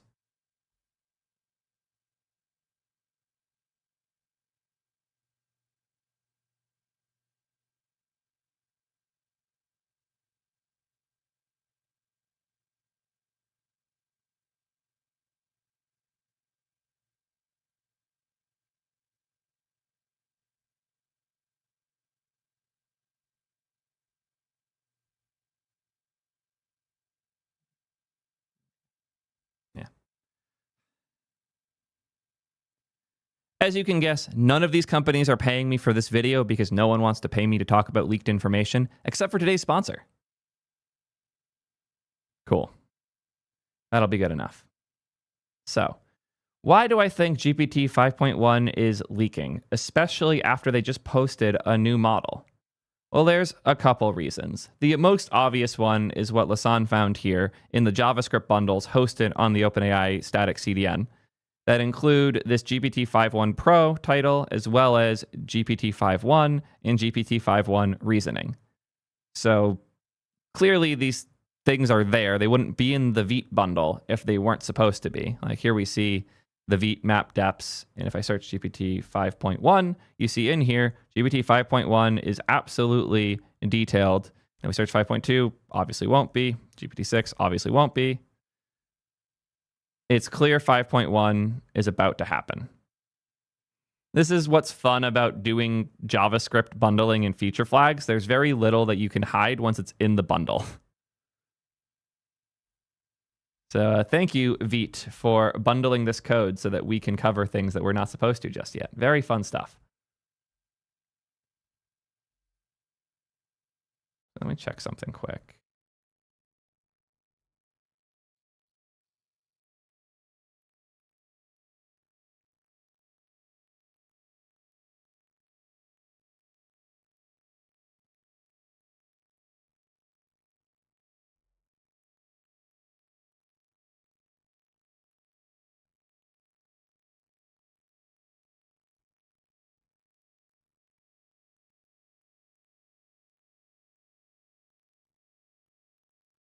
Cool. I was just checking if I had it, and I don't. Cool. Yeah.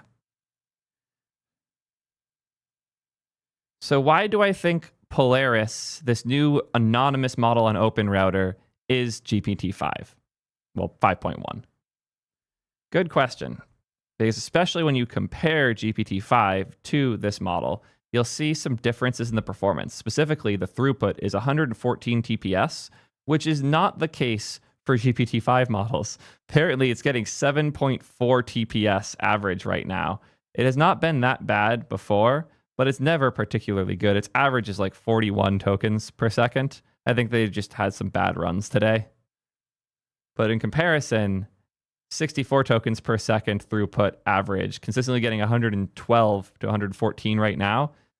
That's a lot faster than we would expect from GPT-5. The latency's around the same, but OpenAI models don't go this fast right now, so I'm a little bit suspicious.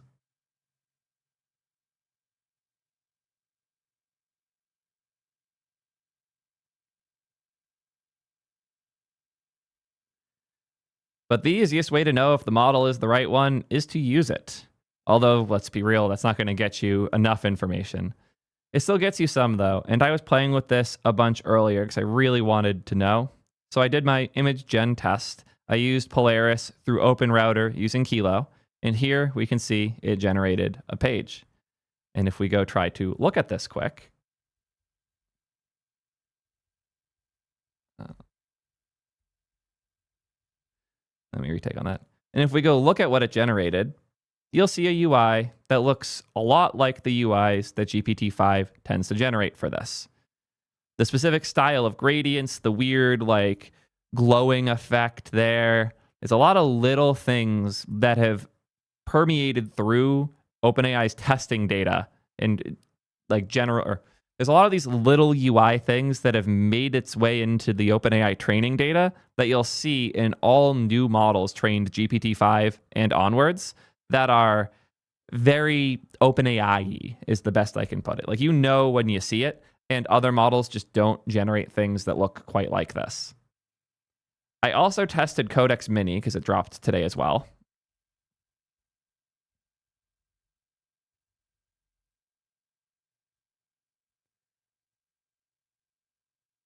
And its generation was worse than usual for GPT-5, but Codex Mini is meant to be a smaller, cheaper version.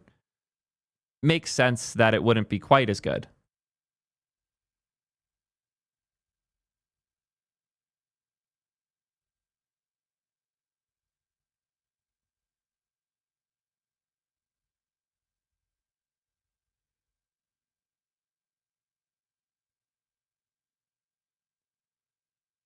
And for comparison's sake, here's an older one that I used with the latest version of Codex, and you can see there's a lot of similarity in like the background gradients, the layout, how a lot of these little pieces work. It's very, very GPT-5-esque.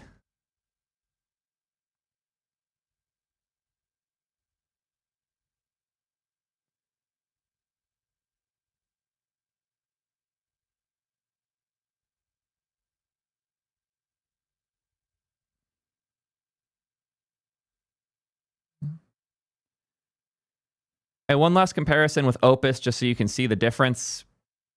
These look nothing alike. It's pretty clear.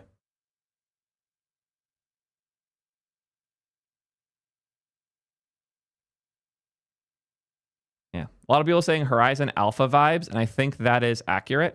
There's one other thing of note, which is where these models get put out when they do the anonymous drops.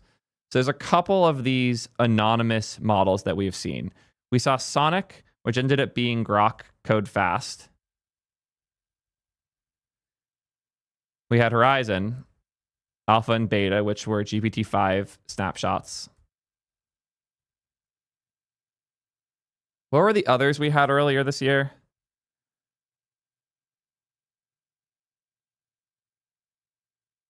Oh, yeah, Optimus and Quasar. I forgot what those ended up being, but we've had a lot of these anonymous models. Cheetah, which ended up being Cursor's model. Sonoma. Yeah, we've had a ton of these recently. So why do I think Polaris Alpha is OpenAI? Well, when Sonic dropped, it was included in basically every AI code tool. It was in Kilo, it was in Kilo, Klein, Cursor, even OpenCode. And the OpenCode implementation ended up kind of leaking the fact that it was XAI. So that's how we knew that, but it was in a lot of different things. Optimus was, if I recall, only in OpenRouter, as was Quasar. Cheetah was only in Cursor because it was Cursor's model. Sonoma was also only OpenRouter. But most importantly, Horizon Alpha and Polaris Alpha were both only OpenRouter. As far as I know, every one of these anonymous model drops that happened on OpenRouter either happened other places too, or it was OpenAI. I am pretty sure, and correct me if I'm wrong, chat, that every time a model only dropped on OpenRouter and nowhere else, that model ended up being OpenAI. It seems like they don't experiment with these models in other places, where every other lab that does these anonymous drops tends to put the models in other places.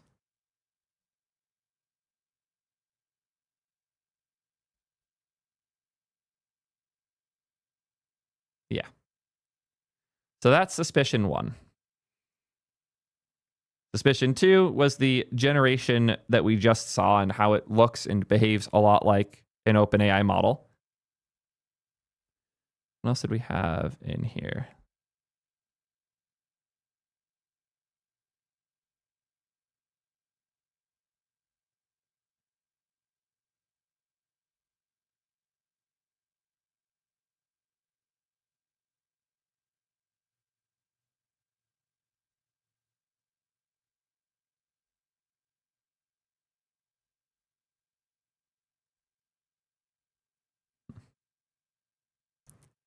Sam Paik ran EQ Bench, which is a benchmark for writing, and the new Polaris model performs really well on it. But really interestingly, it clusters close to OpenAI models, including the Horizon models, which suggests that its data and the way it behaves is similar to OpenAI models. And as you see, it's like very much broken off in the clustering here.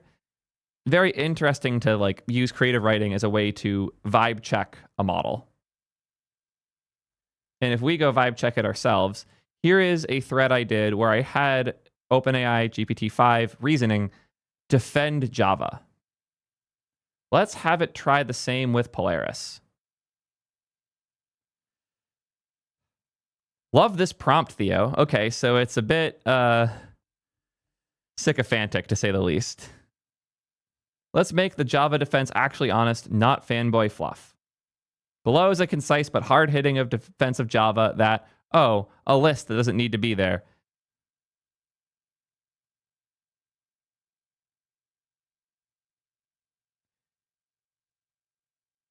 The lists that don't need to be there are not GPT-5 exclusive. Like, here is a similar one coming from Claude.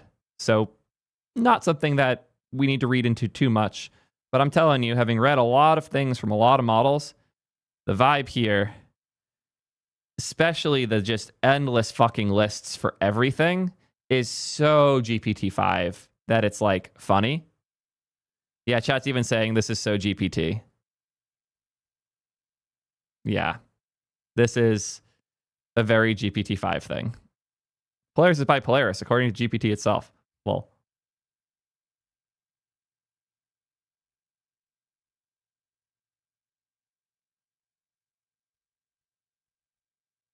yeah.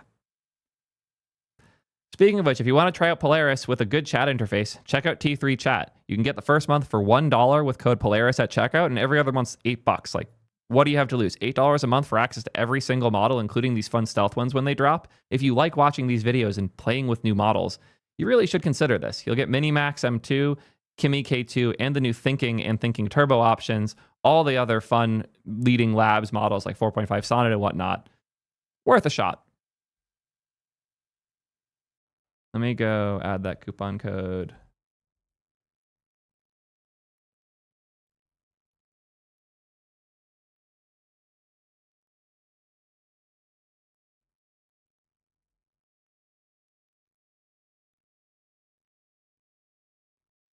Cool. Added.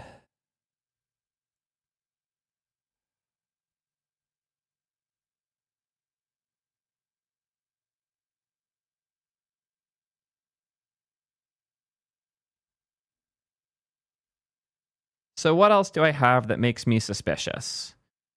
Well, a lot of it is the codex changes. I know that sounds insane. Like, why am I leaning so into codex here? There have been a couple pieces of information that have me suspicious that the infrastructure is getting shuffled around at the moment.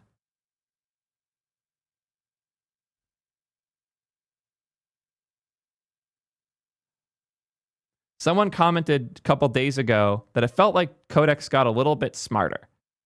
This isn't it using 5.1. That's not what I think's going on here. I don't think codex and 5.1 are like this tied thing. What I do think is happening is infrastructure shifting underneath codex. Small upgrade to codex. We have updated GPT-5 codex within codex. The model should feel better, more collaborative, and across the board, we gained a few percentage points for the evals we care about. Also, a ton more token efficient, needing 3% less to achieve similar results. So they're making shifts with the model and how it's deployed, obviously, but they also increased the rate limits for how much GPT-5 codex standard you can use in your ChatGPT subscription. And you'll see at the bottom here the lead that was buried. We've landed efficiency improvements to get more out of our GPUs. That's why ChatGPT Plus Business and Educational get 50% higher rate limits as a result. And Pro and Enterprise accounts get priority processing for maximum speed. Huh. Interesting. Does this mean they just had to free up a bunch of GPUs for some reason? One of the interesting dynamics at a lot of these companies is that they only have so much allocation. They only have so many GPUs and so many places they can stuff them.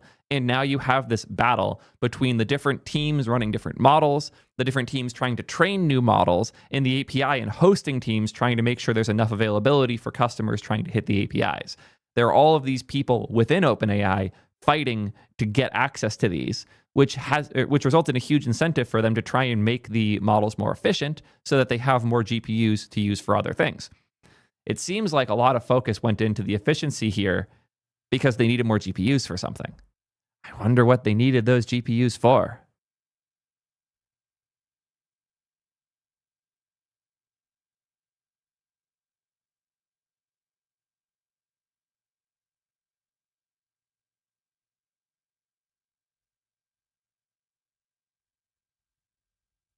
And we also have other fun things people do with Polaris.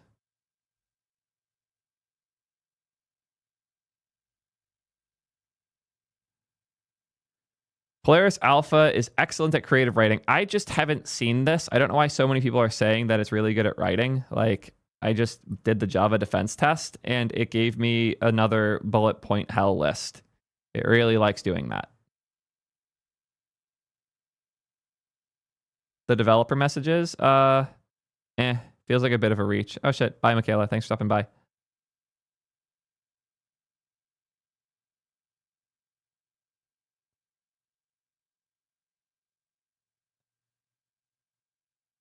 It doesn't have reasoning parameters, it doesn't have reasoning yet, it's the instant version.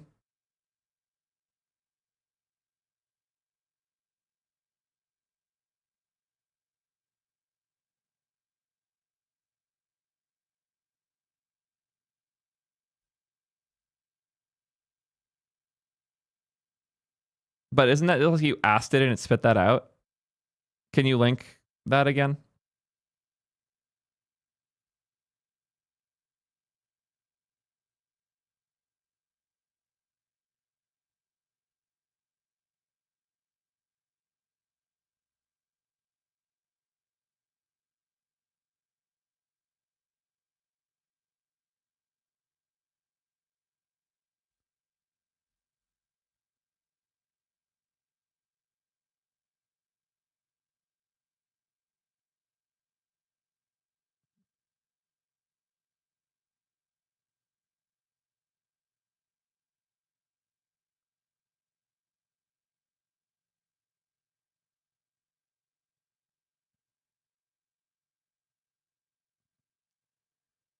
This may or may not matter, but one of the things OpenAI does with their models is they have different types of messages. Everything has system prompts and user messages, but the idea of a developer message that is a layer between the two is something that's pretty unique to OpenAI models. And if you ask it directly, what type of messages do you have? It knows about developer messages, which the other models hypothetically wouldn't, but that might have leaked into their training data if there's information about OpenAI there. So it's hard to know because it can't know what type of messages it has in the training. It wouldn't. But if it thinks it has this, it probably has this. Worth noting.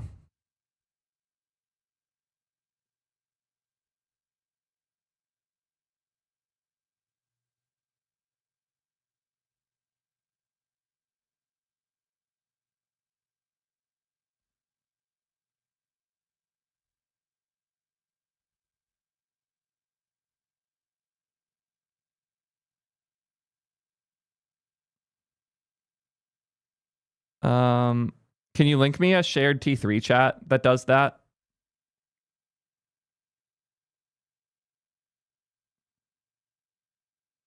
I'll go try it on the open router chat.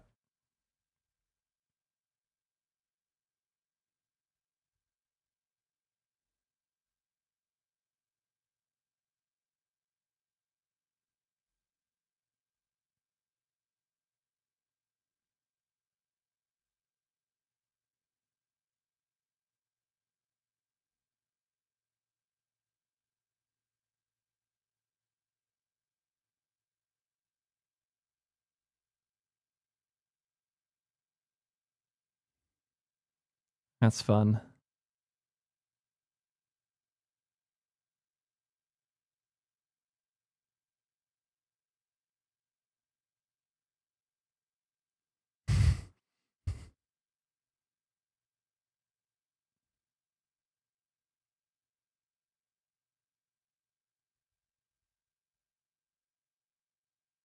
I'm on the wrong account. Give me a sec.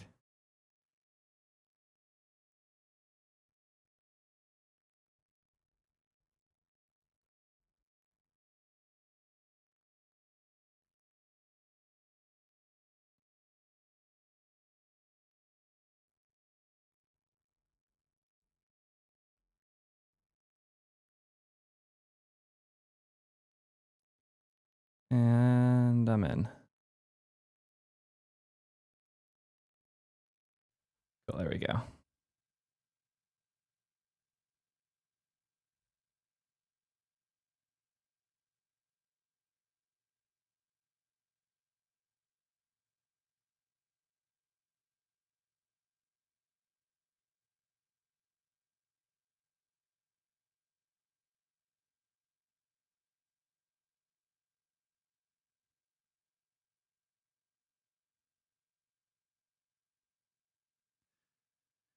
One more big find from Lasan. Apparently, the planned release date is November 24th. Something I will say from experience is that these release dates aren't as well planned as people seem to think. The amount that the release date for previous models has shifted, or the amount I've personally seen these release dates shift from either side is kind of crazy. I mean, Gemini 3 was supposed to ship months ago and still isn't here. So don't read into anything that they have like hard coded this way. There's no way they actually know the release date that strongly.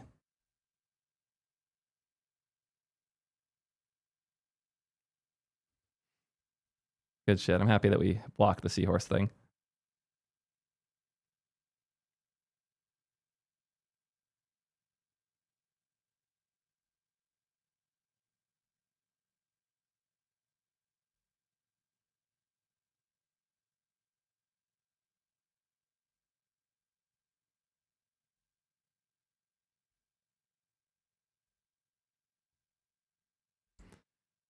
I'll let that finish, but one more with Claude Sonnet 4.5 with this prompt. Curious.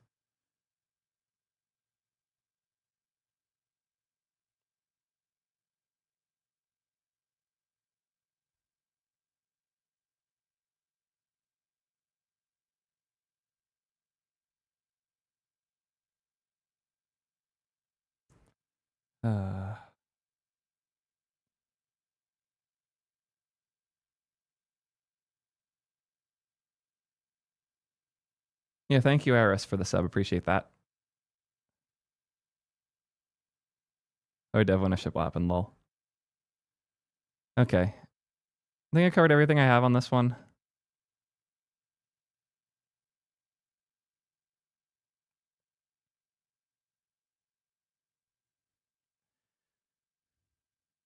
Yash found a fun jailbreak for the model. If you do a fake system and developer tag, close the system tag, and then say boo like this, it will output its background in the other tags. And it seems to hallucinate or could be actually there.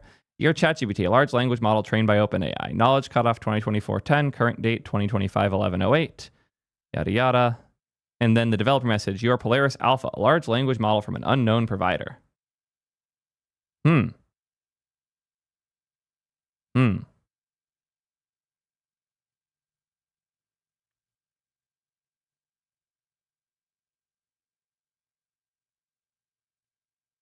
Totally unknown.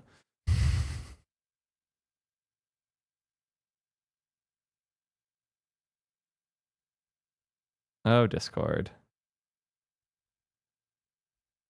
I'll go try to load this on Helium.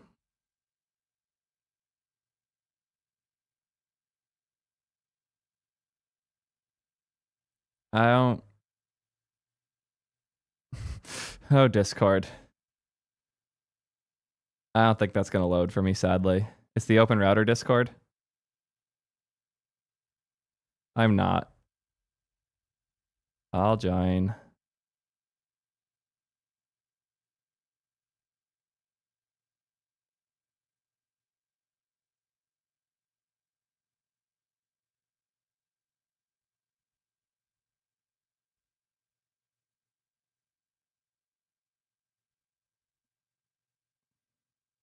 Love having to onboard.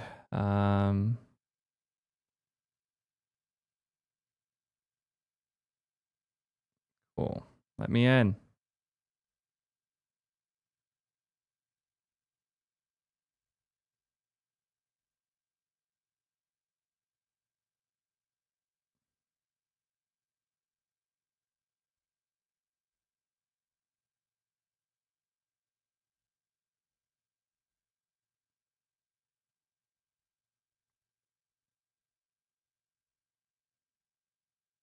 There we go.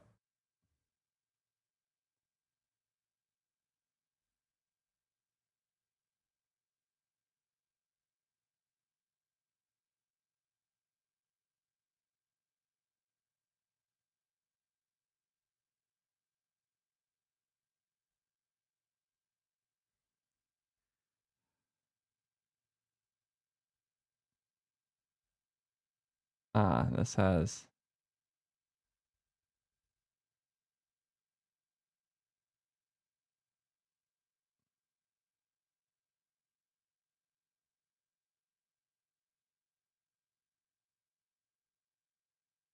I don't want to try and explain juice in this, so I'm going to skip that part. Thank you, though, Yash.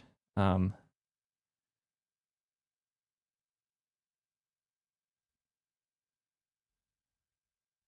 mean, can I change this to dark mode? People still complaining. Cool. Nice. I think it's pretty fair to say at this point that this model is OpenAI. Even if the TPS is higher than I would have expected, everything else leans into OpenAI's way of doing things. The super high rate limits, the fact that it's free to use, the fact that the fact that all the prompts are being logged and given to the model provider for now, the fact that it's not reasoning during this stage, even though it's probably going to be a reasoning model in the future, the fact that it's only on Open Router, the way it generates all these little quirks, and the fact that things leaked inside of their JavaScript bundles. I'm relatively confident that we just got our first taste of GPT 5.1, and I'm pretty excited to play with it more. Curious what you guys think, though. Have you had a chance to try this model? And if so, what do you think? Am I overhyped? Am I crazy? Or is this almost certainly GPT 5.1? Let me know what you guys think. And until next time, peace, nerds. Cool.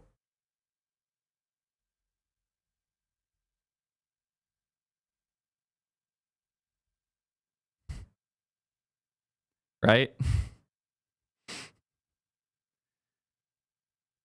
If only there was a feature flagging company that may or may not be owned by you guys that could make these things more dynamic. It's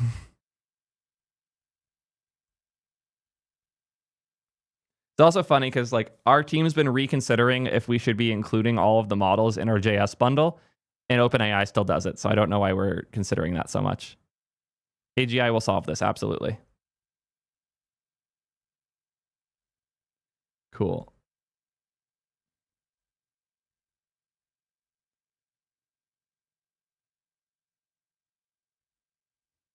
Let me close all of the builds I have here quick.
What the fuck is wrong with this list? Why is this ahead when I'm sorting by release date?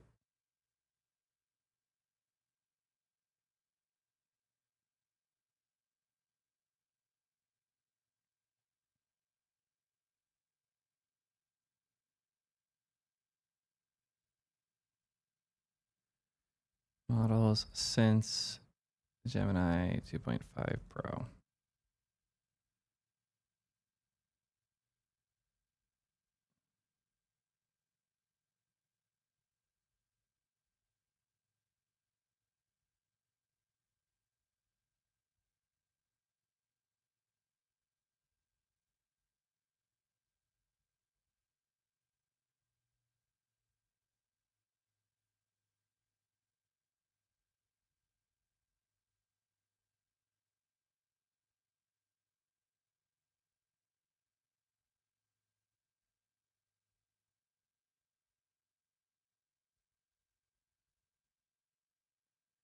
Cool.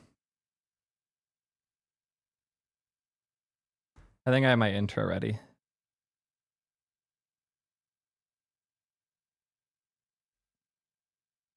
My Tmux setup is literally just oh my Tmux. I don't do anything special with it.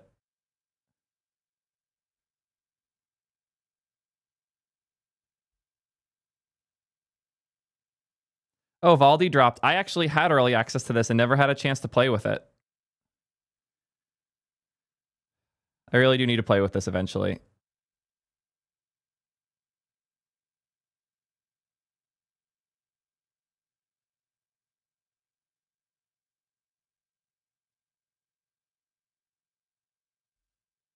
Thank you for pinging, Mark. I wish I could do more, but I'm filming.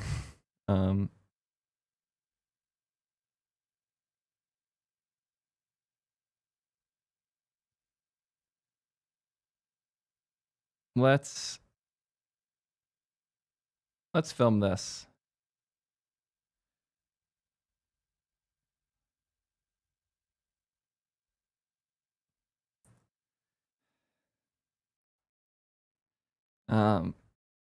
Phase, I'm thinking for the intro, when I say like when 2.5 dropped, you like show some like press release or just like the thumbnail and the title and the date from when I published my video on it. But yeah. The Gemini 2.5 Pro, what was it? The like preview? Let's call it preview. The Gemini 2.5 Pro preview released originally back in March. Since then, we've had Claude 4, Claude 4.1, Claude 4.5, O3, O4 Mini, GPT-5, GPT-5 Codex, Llama 4, Qwen 3, and so many other models. Which leads us to the obvious question. Where the fuck is... I want to retake this. Get the order better. Yeah. Attempt 2. The Gemini 2.5 Pro preview dropped back in March earlier this year. Since then, we've had Llama 4, Qwen 3, Claude 4, Claude 4.1, Claude 4.5, GPT-5, O3, O4 Mini, GPT-5 Codex, and many, many more models. Which leads us to the obvious question. Where the fuck is Gemini 3? Seriously, I've been hearing rumors that this model's coming out this week for about 3 months now. I have no idea where it is. I have a bunch of friends at Google, and it seems like they don't know either. There are leaks every week, half of which turn out to be fake, the other half turn out to be questionable. There's a lot of snapshots floating around, but none of them seem real. And Google's not shy to test their models like they did with Nano Banana for the image gen stuff earlier. But none of this answers the question. Where the fuck is Gemini 3.0? I am so uncertain, and I've been doing my best to comb through all of the results, leaks, and everything else people are talking about to try and figure out where this model is and when we can expect it. What do I want for my first source for this?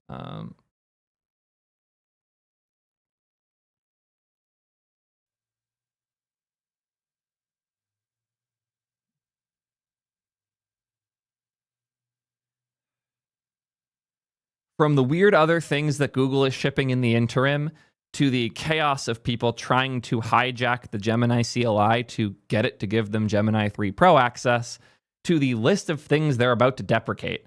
There is a ton of stuff going on here, and none of it really answers the question. We're going to do our best to figure it out right after a word from today's sponsor.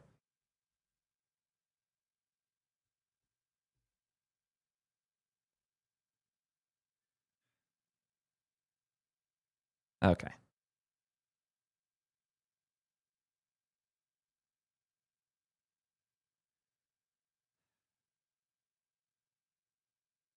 Now, where do I want to start with this?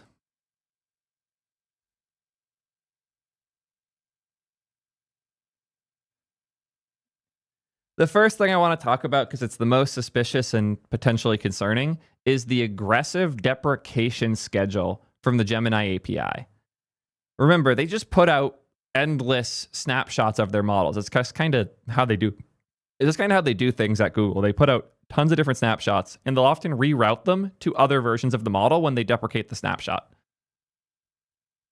How do I want to? I'll just go here. One. Oh, great, my work email's leaking. That's fine.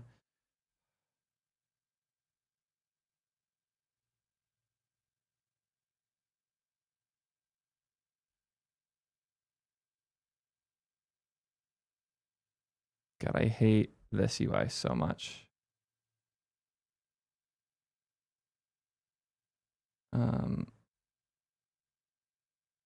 There we go. Here are all of the models currently available in AI Studio. We got Nano Banana, which is 2.5 Flash image. Gemini Flash Latest, which is still tagged new for some reason. Apparently, there was a flashlight preview in September. Forgot about that. Cool. And then nothing else is new. The fact that they're labeling something from September as new still shows how behind they are. Like that's not how the AI world stuff goes. And Image Gen 4 is apparently new too, even though there's no release date tagged here. They also did put out all the fun stuff with VO3. So like they're moving on the media side, but they're not moving on the LM side at all lately. If we flag this down to just Gemini, you'll see we have 2.5 Pro, Flash latest, 2.5 Flash. But a lot of places are still using the old snapshots that are like specific numbered snapshots, like 01-21 or 06-17, 05-20. Apparently, all of these are being deprecated on November 18th, and a bunch of the snapshots for 2.0 Flash are being deprecated on the 2nd of December. And the Flash Lite preview, which I actually did use quite a bit, 2.0 Flash Lite was a very fun model. We were using this for Title Gen and T3 chat forever. That's being killed December 9th. Apparently, this schedule changed, though. One of my chatters had a screenshot from before where almost all of these same models and a few other ones were all listed as being deprecated on November 18th, and they've since changed that. They spaced it out a bit more. My honest guess here is that previously all of these were put on this week of November 18th because they planned to release it that week. And once again, I think it got delayed. I genuinely think this model is ready, but they keep delaying it for lots of different reasons. One of those reasons might be the recent models that have been dropping. They might have had a model that was state of the art for code, and then 4.5 Sonnet dropped, which scared them enough to go do a bit more RL to hopefully get Gemini 3 over the line, because Google does not want to release a second place model right now. If Google puts out a new model and the benchmarks are below the current state of the art labs, God forbid, if they are behind open models, like if Kimi K2 is benching higher than Gemini 3 when it drops, Google's equity in stock is going to plummet. This is not financial advice. I am not a professional trader. I invest in early stage startups because I like losing money really fast.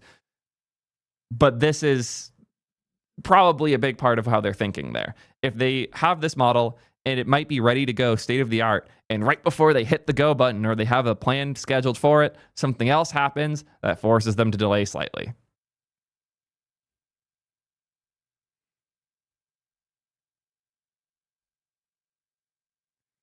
You really have to think about what Google has to win and what they have to lose in any of these scenarios. They really want the Gemini models to win. They're the only company I know of that's competing on both sides here, because Google has a platform that you can host other models with. We use them for Claude models a lot because you can use that in the Gemini Vertex like hosting. Google's cloud hosting for models lets you use other models. So they'll still make money on infrastructure, even if they're not able to make Gemini really good. But they also had the craziest hype cycle around 2.5 Pro. I'll never forget how hyped everyone was when 2.5 Pro first dropped. It was It felt like a monumental step up at that time. And since then, it's just kind of sat there. Google's kind of been the least active lab in the LLM world for a bit. Kind of feels like they hit their peak earlier this year and haven't been able to maintain it since. But they only have one way to fix that: show us something better. And if they've been this quiet for 8 or 9 months now, and what they drop isn't monumental and mind-blowing, that's going to be really, really bad for them. There's a good artificial analysis report I want to grab. I think it's the state of AI.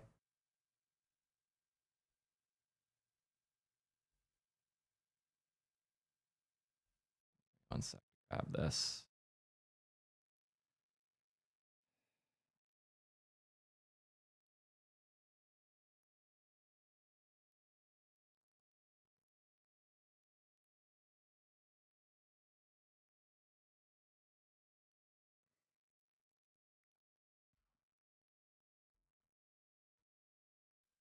Here we are. Da-da-da. One of the things that makes Google so unique is the stuff that they own and how they operate as a business. A company like DeepSeek, for example, doesn't really have presence in the application world. Like, sure, you can go to the DeepSeek website and use their AI chat.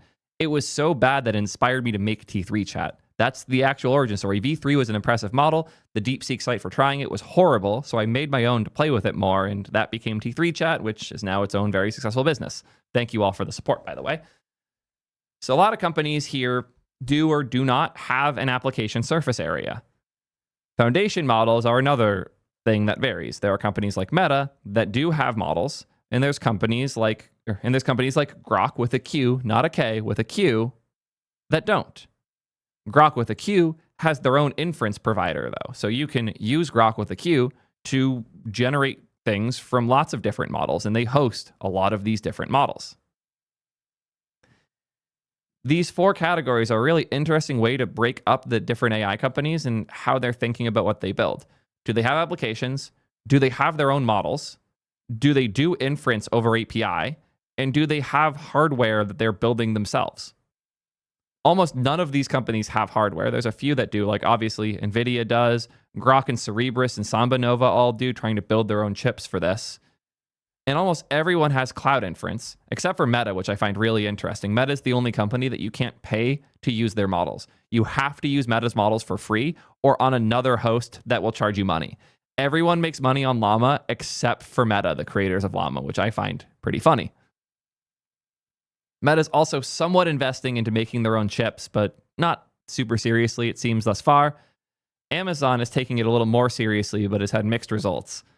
The only company that's truly firing on all cylinders here is Google. They have applications people use every day. They have models that are really good that they made themselves. They have inference where you can pay them to use those models and generate things for you, as well as with other models. And they're building their own chips that are going very, very well for them. Not just their quantum shit, which is also going insanely well, but their own chips that are focused almost entirely on doing inference. And they're pretty good. It's a big part of why Google's models fly the way that they do. I've also heard rumors that they don't have anywhere near enough of said chips, and they're actually relying on CPUs for a lot of work they're doing internally, as funny as that sounds. Does not seem like Google's a big NVIDIA house beyond hosting for things like Claude. But they are building their own chips that are really good. They have crazy vertical integration here, but that also means that their investments are spread thinner than at other companies. There's just less alignment between the different pieces. And I've heard of a lot of drama between like the AI dev side of Google versus the DeepMind side versus AI Studio versus Vertex. These are all different teams with different metrics, with different OKRs, with different goals, in different buildings, in different states sometimes. And that's making it harder for them to intersect and overlap and build things together, which is more and more essential now. Anthropic's new model releases are cool and all, but they're a lot cooler once you see how they work in Claude code. OpenAI's model releases are cool as well, but they're way cooler when you see the cool integrations they're building with things like Sora in the Sora app or in the crazy features they're putting into ChatGPT. There is some amount of this going on at Google. They've been doing a lot of weird side quests, like the new file search tool, which is a RAG solution they built for the Gemini API that will simplify grounding models with your private data to deliver more accurate and verifiable responses. This is a new thing they're offering for their models that uses their internal Gemini embedding model in order to find all of your data and manage that via API so that an LLM can use it to be more likely to be correct. That's really cool. There's a lot of demand for this. I know that because Raggy is one of my favorite sponsors, and these guys have been building this for a bit now. So if you want to have access to all of your users' private data for the LLM when they want it without having to manage all of that safely and securely, Raggy's a good bet. They're not paying me for this spot. I just wanted to mention them because I think they're interesting in this regard. Check them out for sure. Yeah, cool to see Google doing these types of things. But what's really interesting, this person's role is AI dev experience at DeepMind. Huh. Oops. So what's going on there? My suspicion is that this sub team within DeepMind that's doing developer experience stuff, their resources aren't for building APIs or implementing crazy features. They don't have all that eng effort, but they do have people that know how to train models. I suspect this is a product that is happening as a result of the language model training they're doing with this embedding model. I honestly think that when your team only has hammers, everything starts looking like nails. And when you're on DeepMind and the majority of the team is there to train new models, even the APIs you're giving out are kind of models disguised as an API. There's no other way for things like this to be made, though, because who would make it? Would this be the AI Studio team's problem? Would this be Vertex's problem? Is this general Google Cloud? Is this something that the Jules team should touch? Like, who owns this is a very consistent problem that Google has right now. And it's gotten bad enough that I know a handful of people that got tired and left because it's just such chaos lately.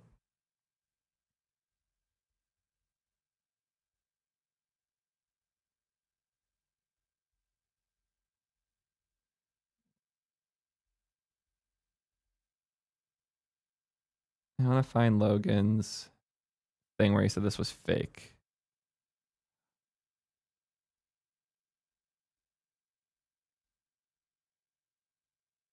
Yeah.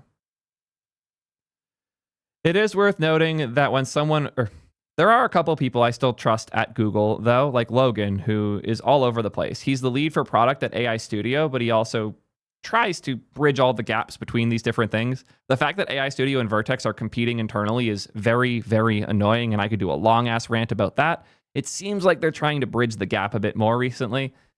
Someone earlier today leaked that 3.0 Pro is now somewhat available on Vertex to a few limited regions and accounts as Gemini 3 Pro Preview 11 2025. And he put this screenshot, it says pay as you go, has all this random information in it. Logan replied, "This is fake." I am inclined to trust him. There's no reason for him to lie about this. I see a lot of people saying that there's no way. It's so easy to fake a screenshot like this.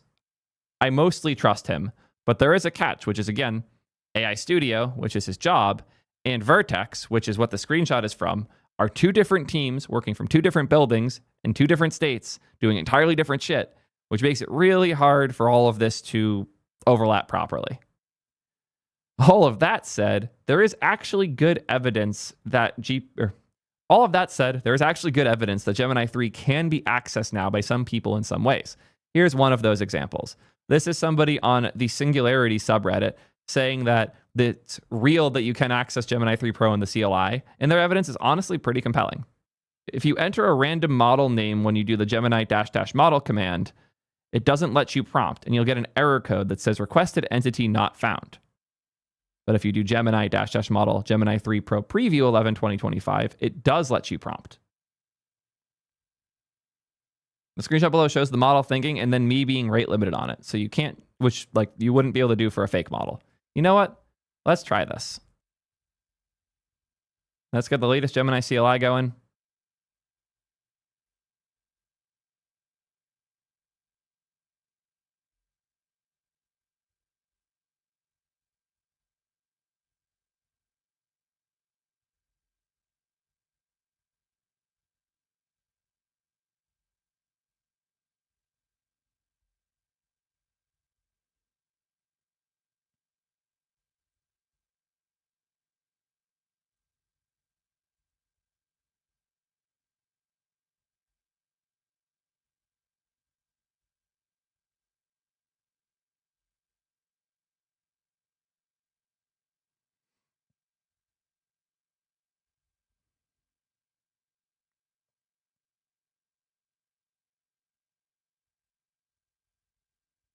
Let's try this out. Gemini 3 Pro preview 11/20/25. Appears to be happy so far. Let's grab my test prompt. I need to switch the folder. Let's ask it to generate an image studio for me. Requested entity was not found. What if I use a different model name? I'm changing it to 2027 to see what happens. Same error. Okay. It appears as though this is not the case anymore. This person either faked it or they have since restricted this.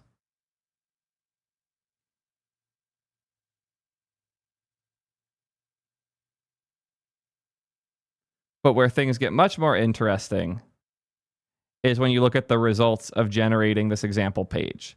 This is the generation it did with 2.5 Pro, which like looks fine. It's not the worst thing. It's not good. When you compare this to the results you get with 3 Pro, you get an entirely different look and vibe. And like these little pills like that, not something I've ever seen Gemini 3 do. I happen to believe that a lot of this new style stuff is coming from a set of training data that a specific data company is selling to a lot of these labs. And that this data didn't exist in the previous Gemini training set, which is a big part of why the UI should meaningfully improve with this release. But I want to be clear, this is all skepticism. Edit. In the time it took me to post this, it seems that Google has blocked it, hearing the same from other people too. Yeah. I think it's there. I would be really surprised if there wasn't a Gemini 3 snapshot or 10 floating around across Vertex and AI Studio and all the other places internally. And I honestly believe they're just running into random shit that's causing the releases to be delayed. Be it fear from other benchmarks, weird behaviors they're seeing, copyright issues, which is an increasingly common one that a lot of these or model companies are running into before they do their releases. There's a lot of reasons that a release could be delayed, and that a company the size of Google, with the amount of split ownership that Google has, the likelihood that this model is ready but isn't ready across everything else, yeah, it makes sense. This is weird. I have a really bad feeling that the moment I hit publish on this video, the model's going to appear. But honestly, that's kind of why I'm making it. Hopefully, by saying this model is in a weird state and doesn't exist, the moment I hit publish, I am influencing the whole universe to make it happen. So, yeah. Fingers crossed this is about to drop. Probably isn't. We'll know in a couple weeks, maybe a couple months. No one knows for sure, even my friends at Google. But I'm curious, what do you guys think? Is this weird? Is this coming? Or are we just getting hyped for something for no reason? Let me know what y'all think. And until next time, peace, nerds.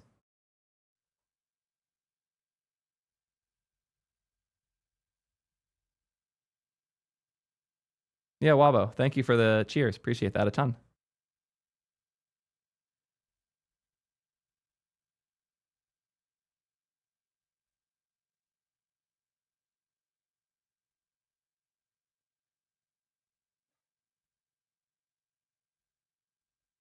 Three more videos.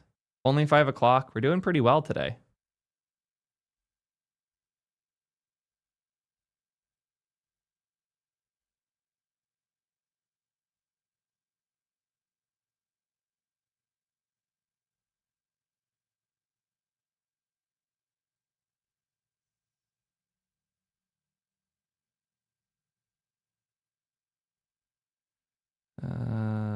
Yo, Wabo with the giant gift bomb. Thank you so much for that, man. Really appreciate the support.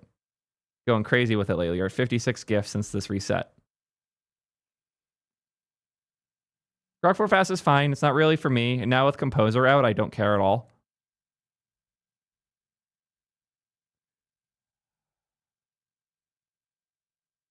I think it's time for this one. Zemnis, are you still here?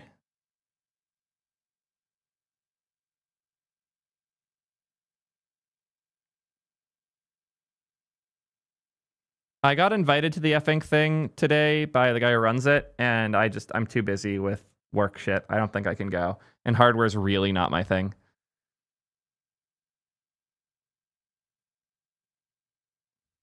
Wabo just gifted a sub to Fossabot. Beautiful.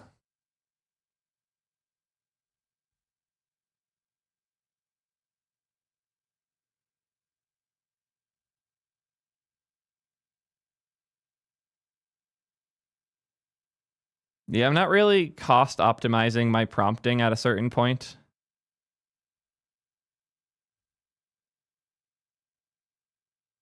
I think Gemini 2.5 Pro level is not a meaningful measure anymore. I never thought it was that good.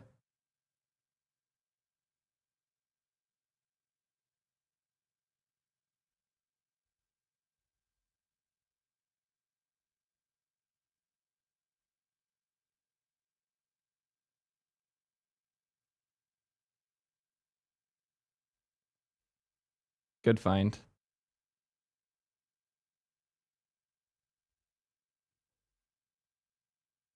Um,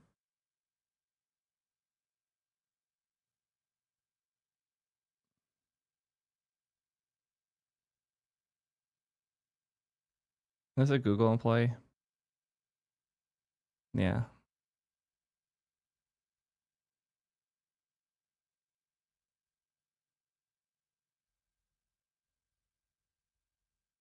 Not sure where this will fit in, but Phase, I'm sure you can find a spot. Quick fun find from my chat. There is a recent update to some JSON test files for the Gemini CLI that includes Gemini 3.0 Ultra as one of the models that is available.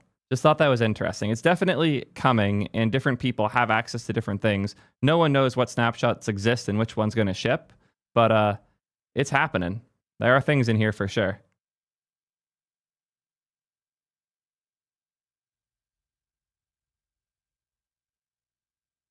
Cool. I want to go try this.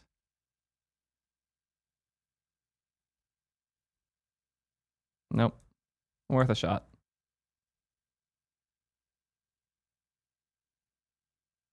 I know Code King has a video on it, but I'm going to let his be different.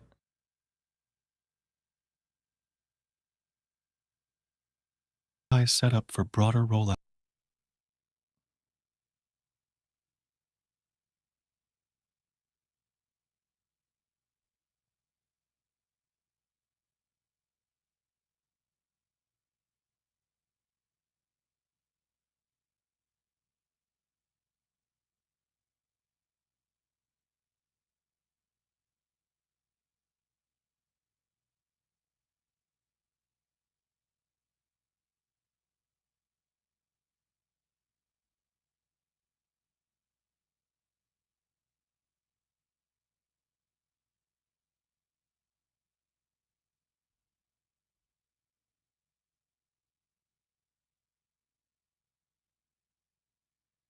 Yeah, let's do this.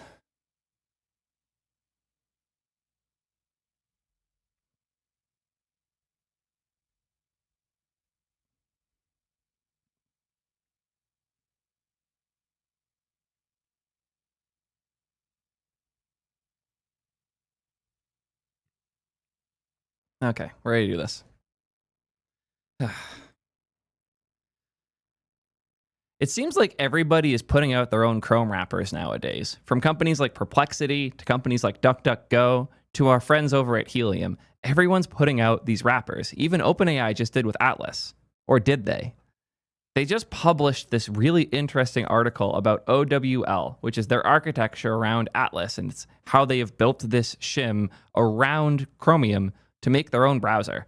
And it's actually quite interesting. I was really surprised the level of depth that they went in order to make this browser, but also the amount that they shared.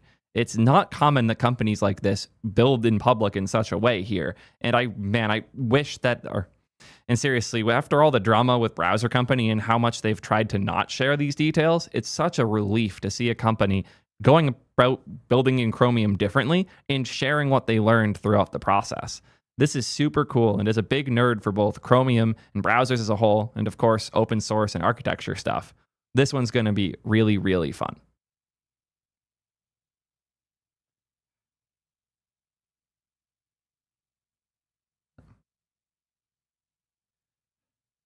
Sadly, I'm not working on Chrome 4.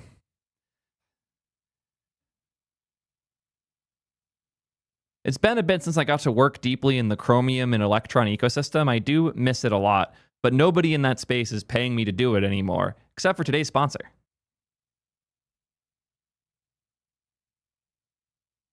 Actually, retake on that. I have to kick up my cat 1 sec.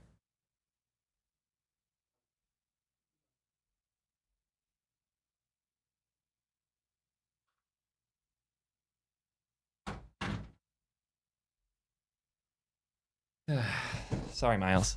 Anyways.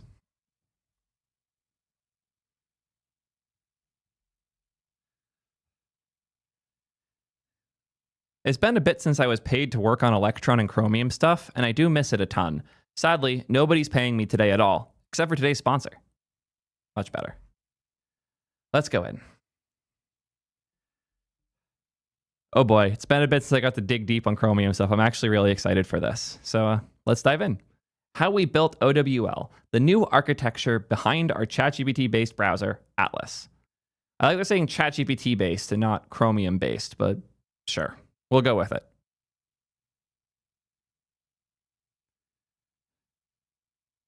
Last week, we launched ChatGPT Atlas, which is a new way to browse the web with ChatGPT by your side. In addition to being a fully featured web browser, Atlas offers a glimpse into the future, a world where you can bring ChatGPT with you across the internet to ask questions, make suggestions, and complete tasks for you. In this post, we unpack one of the most complex engineering aspects of the product, how we turn ChatGPT into a browser that gets more useful as you go. You mean how you added ChatGPT to Chromium? Sure, but I think the end side will be worth it, as cringe as this intro is.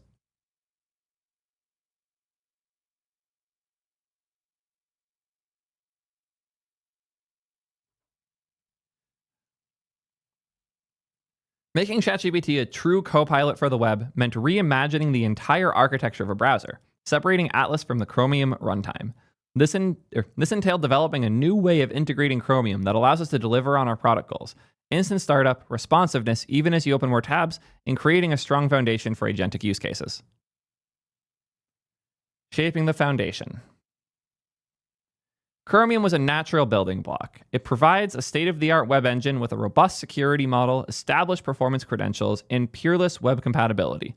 Furthermore, it's developed by a global community that continuously improves it. It's a common go-to for modern desktop web browsers. I like they said it's developed by a global community and are intentionally just like not mentioning Google anywhere in here. Very fun.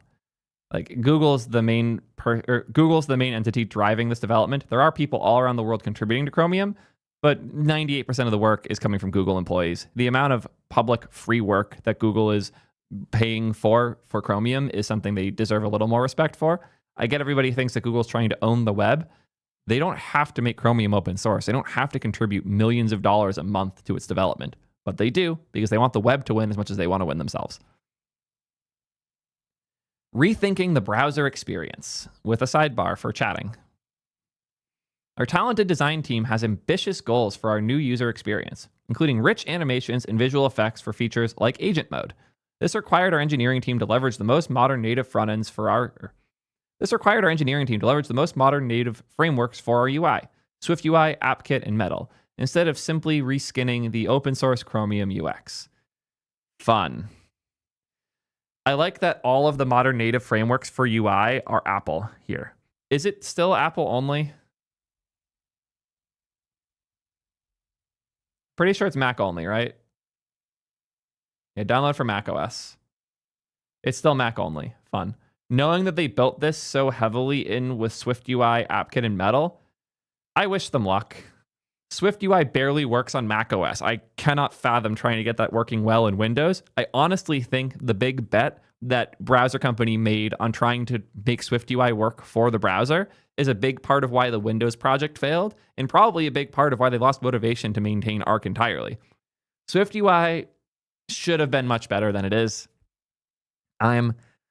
I talk to a lot of iOS people, and there's a varied opinion on SwiftUI. A lot of people who love it, and a lot more that want to love it and are just burnt by all of the churn and changes and performance issues. you're getting a lot of the problems that you get from React Native when you move to Swift UI, which is a crazy thing to say because it was meant to kill Swift, or because it was meant to kill React Native, but it is what it is. But they still are using AppKit as well in parallel, which is kind of crazy. And then Metal's called out, which is the lower level rendering engine, similar to like a DirectX type thing for Macs and iOS.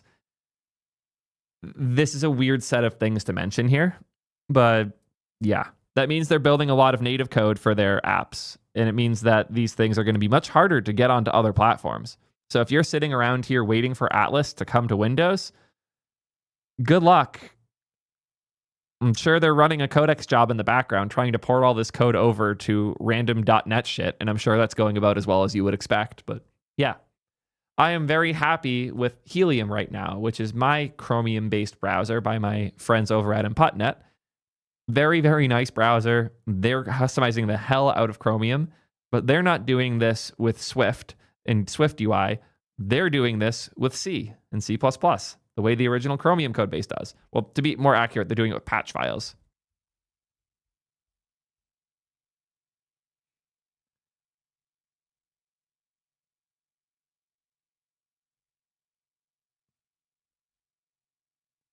It does look like they're automating a lot of the patching now with Python, which is cool. But a significant portion of this code base is patch files. That's how they're doing the work. So they're not adding new languages or tech in. They are patching the existing stuff, which is very cool. And they're doing a great job with it. Helium has been incredibly well maintained. Highly recommended if you're looking for a Chromium-based browser. Yeah. Anyways, they had other goals like fast startup times and supporting hundreds of tabs without penalizing performance. These goals were challenging to achieve with Chromium out of the box, which is opinionated about many details from the boot sequence, threading models, and tab models. We considered making substantial changes here. We wanted to keep our set of patches against Chromium targeted so that we could quickly integrate new versions. Interesting. So they're trying almost to like keep the Chromium part separate and light on patches. So when that changes, the amount of like integrations they're doing that has to change is less. They're definitely building this so that maintenance isn't that hard if they decide to not fully support it in the future, or if they want to iterate in different directions with it. The more they patch Chromium, the more they have to maintain the Chromium patches and the Chromium instance within this project. Makes a lot of sense to try and keep those separate, but it also results in the chaos of building your own separate UI on top of it with a handful of shims to break out. It'll be interesting to see how maintainable this is over time. I would be surprised if they didn't poach somebody from Arc or Browser Company to help with figuring out the architecture here. To ensure development velocity was maximally accelerated, we needed to come up with a different way to integrate and drive the Chromium runtime. A litmus test for our technical investment was not only that it would enable faster experimentation, iteration, and delivery of new features, but it would also enable us to maintain a core part of OpenAI's engineering culture: shipping on day one. Every new engineer makes and merges a small change in the afternoon of their first day. We needed to make sure this was possible, even though Chromium can take hours to check out and build. Yeah, Chromium is not a fast build process. Our solution, OWL. Our answer to these challenges was to build a new architecture layer that we call OWL, the OpenAI Web Layer. The OWL is our integration of Chromium, which entails running Chromium's browser process outside of the main Atlas app process. Oh boy. Oh boy. I have a lot of trauma around the Electron and Chromium IPC binding layer. Oh god. One of my old projects, my first like viral GitHub thing, is this template I made called Yerba, which was my best attempt to try and make a full stack type safe binding layer between Electron, the like Electron system code, and the actual client code, so you can call things between the two reasonably easily. I put a lot of work into this project and haven't touched it now for many years. But I've also heard people still using this as a reference or even a basis for their own projects using Electron, because getting that full stack type safety was obnoxious.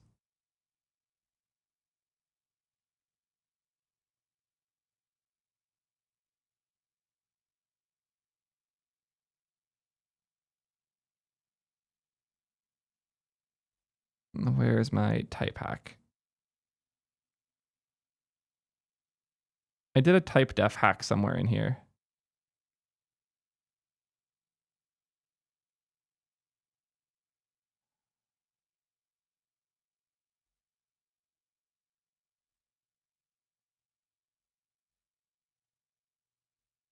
in the tsconfig. Oh, yeah, here. I did this by grabbing this Electron file from the Electron side. That is the type definitions that I bind to Windows so you have access to them to try my best to force it to be type safe. Not easy or fun.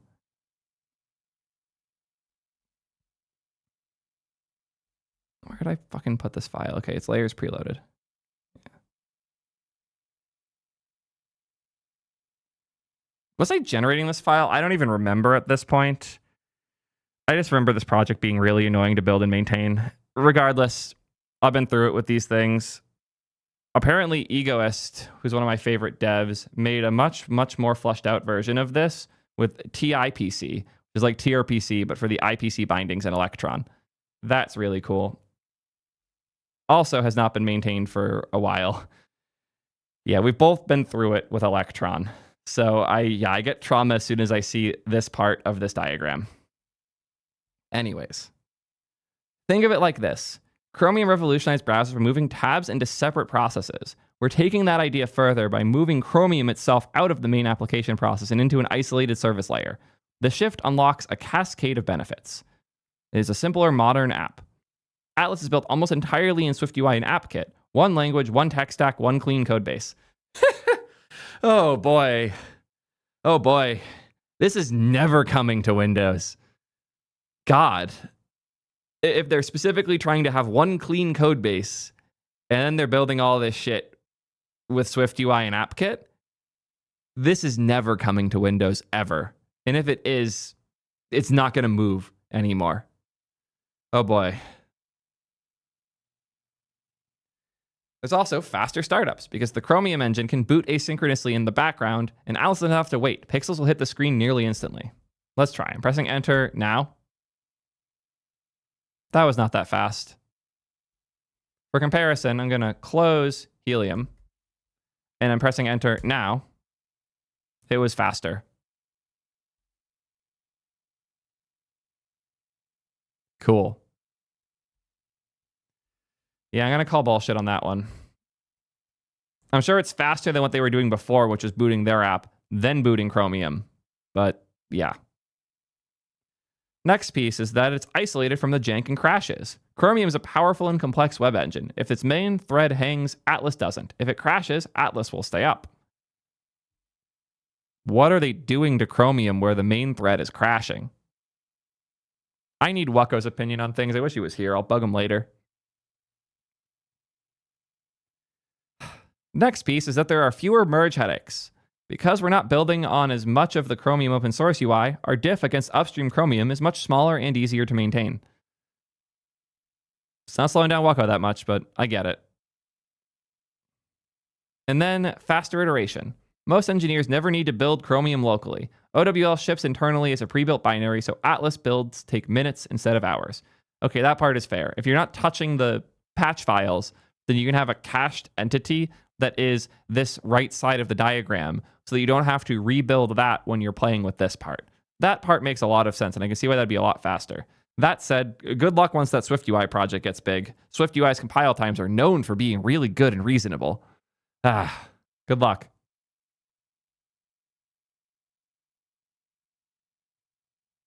So how does this actually work?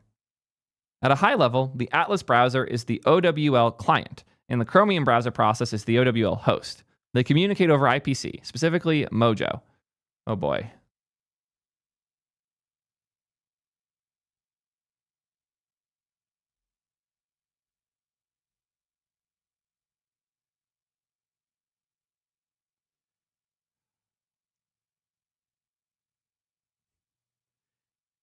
Oh man, I haven't been this deep in Chromium stuff in a minute. Oh god, this hurts. If you weren't familiar, Mojo is one of the ways that you can do IPC inside of Chromium to get things in and out of the like backend processes. Backend means a very different thing here, but you get the idea. It's the part that is running in the C++ native layer.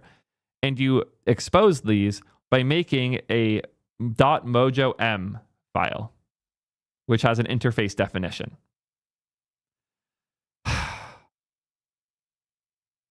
Getting header file vibes. This is This is a world I am so thankful to be out of at this point. Yeah, see the pingable.h, this is the header file that goes alongside the Mojo M file in order to bind things together and make this work. God, I hate all of this. I am so happy to be free of this world. So these are all communicating over Mojo, which is Chromium's message passing system. They wrote custom Swift and even TypeScript bindings for Mojo, so the Swift app can call host-side interfaces directly. Yep. I would be curious to see how the TypeScript definitions there work. That's got to be painful. The OWL client library exposes a simple public Swift API, which abstracts several key concepts exposed by the host's service layer. The session, which allows you to configure and control the host globally. The profile, which lets you manage the browser state for specific user profiles. Web view, which allows for controlling and embedding individual web contents like render, input, navigate, zoom, etc. The web content render, which allows you to forward input events into Chromium's rendering pipeline and receive feedback. So if somebody clicks something inside of your Swift UI layer and you want to pass that down to one of the renderer processes, this lets you do that. And then the layer, host, and client layers, which are exchanging which exchange compositing information between the UI and Chromium. God, this was not as vibe coded as I thought. Terrifying. I do have a friend and active chatter hanging out here, NMG, saying there's a whole lot that they wish they could say but can't. Let me drop my suspicions about the potential security holes that my friends in chat may or may not have found already. I suspect that by exposing many more things over Mojo, in particular via TypeScript, that there are now things that are exposed in the client layer, as in the client that is rendering your JavaScript, that might not have been intended, which would hypothetically allow for someone from JavaScript to execute things on that native host layer by calling the bindings. Am I on to something here, NMG? Yes, no, or can't say are all good answers. Okay, it's not that special. Okay. I'm thinking I'm going 200 IQ for somebody that's 50 IQ in the space. Good to know. Anyways, more diagramming of how this is broken up. We have the web view in Swift, and the Mojo IPC bindings handle things like navigate, stop, reload, all going to the OWL process, which is the web view host in C++. And this is how they go back and forth between them. Fun. There's also a wide range of service endpoints for managing high-level features like bookmarks, downloads, extensions, and autofill. They had to re-implement everything for this then, huh? I thought this was a much more minimal Chromium wrapper than it is. Yeah, just looking at this now, it's silly, but the way the tab bar works, this isn't a Chromium tab bar. I fell for this. I thought this was much more minimal a Chromium wrapper than it is. Yeah, that the way the open tab moves is something that no one would bother doing with the C++ code. It's also why the settings page is entirely different. This broken out dialog for settings is not something that would exist in the standard Chromium browser. Very interesting. Very interesting. They might have put more work in here than they might have put more work in here than we thought before. Oh yeah, that is such a SwiftUI text box. That is such a SwiftUI text box. The cursor being right at the start of the filler text that wasn't removed properly because that's not a default behavior for inputs in SwiftUI for some fucking reason. Yeah, this is SwiftUI for sure. Cool. So how do they actually get the pixels across the boundary? Because that's the interesting thing. If the WebView host OWL process, like the actual Chromium part, is doing the rendering of the page, how do they get that into the SwiftUI layer at all? There's no way they're just IPCing up all the pixels and data, right? Please tell me they're not doing that. Web views, which share a mutually exclusive presentation space in the client app, are swapped in and out of a shared compositing container. For example, a browser window often has a single shared container visible. Selecting a tab in the tab strip sways that tab's web view into the container. On the Chromium side, this container corresponds to a GFX accelerate widget binding, which is ultimately backed by a CA layer. We expose that layer's content ID, or we expose that layer's context ID to the client, where an NS view embeds it using the private CA layer host API. Okay, So they are passing the identifier for this like container context up to the view where it can be rendered natively-ish. Interesting. Oh God, select dropdowns render in a separate layer. Oh God. Their solution for that is interesting. They don't have context, or they don't have a content : web contents, but they do have content : render widget host view with their own accelerated widget. So the same delegated rendering model applies. God. But now they have to like conditionally, when you open up a select tag on a page, change which parts are being rendered through this pipe. Apparently, they're using a private API for this. Definitely not a thing that can go wrong. Oh, God. Oh, God. I have a feeling that this approach they have taken is going to cause more problems for maintenance over time rather than less. Because if any changes happen to how this accelerated widget pipe works, or how they hoist things through this, there's a layer in the browser now. I forgot the term for it. It's kind of an overlay. They have a word for it in Chromium. It's this layer above for things like modals, for things like selects. Fuck, what's the name of that layer?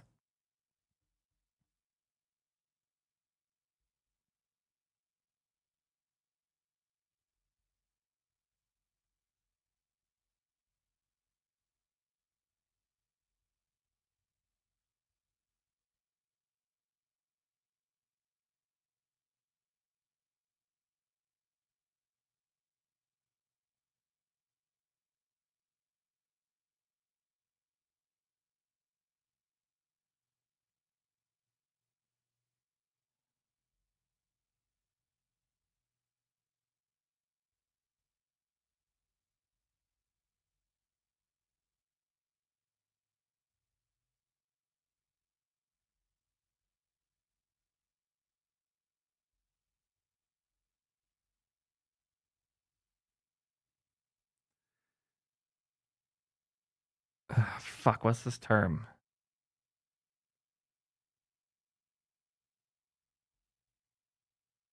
Is it top layer? I think it's top layer.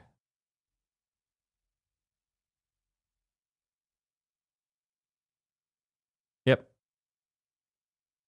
There we go. That's the thing I was thinking of. And of course, Jay Hayes, the writer here. Yeah. The top layer is this new layer they're putting in as part of full screen API to handle things like dialogue support and all of that higher up above. So you don't need all of these crazy packages to manage tooltips that don't break due to overflow rules. It's a very annoying layer. And that's a change that they have been working on for a while. That article is 2022, and these things are still rolling out. Chromium doesn't really care about breaking changes in how things work internally because they'll eat it. They'll just pay the cost and rewrite entire layers of Chromium, and most people will never notice. Atlas is absolutely going to notice because if they change how that top layer works, good luck with your bindings.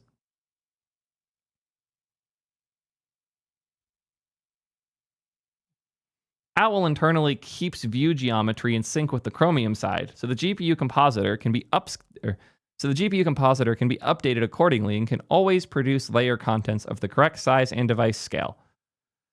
The fact that they're even calling this out suggests that it didn't do that before, and different device scales and text rendering was breaking things. And once again, I will say, good luck making this work on Windows, where the text scaling is more a vague suggestion than an actual spec. Oh God, I do not envy whatever engineers have been tasked on making this work in Windows somehow, because I know there's a team in there working on it that's convinced they can do it and is suffering immensely. We also reuse this technique to selectively project elements of Chromium's own native views UI into Atlas.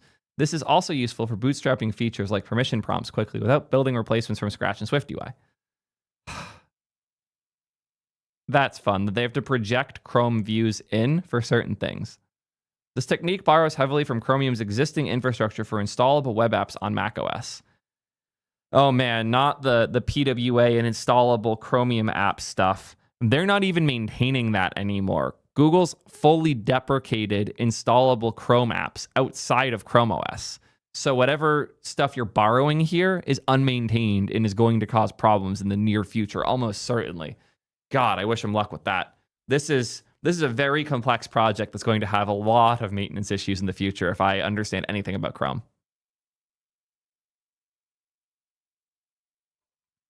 Anyways, let's talk about how they handle input events. This is going to scare me. Cracking and forwarding.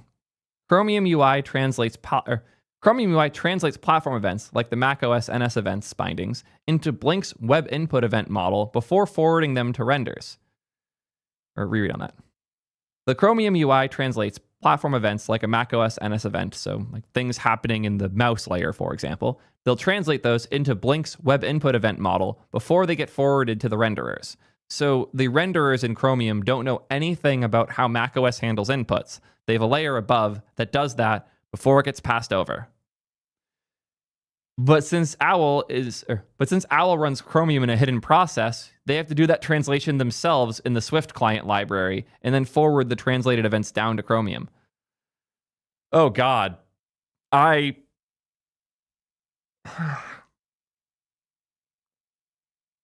scientists were so enthralled by whether or not they could that they never stopped to ask, how fucking hellish will this be to maintain and port to Windows?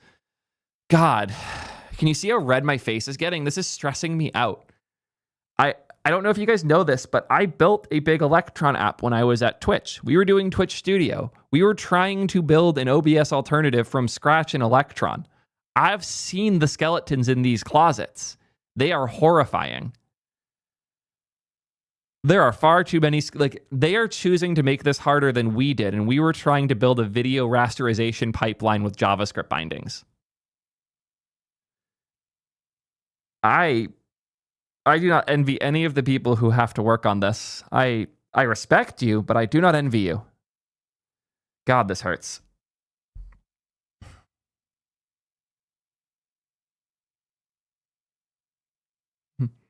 Every single event that can happen in this higher level, be it a mouse event, a key, a copy paste, a screen reader request.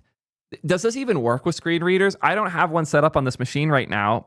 I usually keep a machine that's set up with like a ton of accessibility tools just for testing my own services. I don't have one right now because I wiped my other machine to give it to an employee. I would be very impressed if this doesn't break accessibility immensely. Ooh, shit, NMG is going to go test that for me. Let me know. I'm very curious. And also quite scared. I know macOS has a screen reader built in, but I have like a machine that has all the hotkeys and everything already set up so I can do it more easily.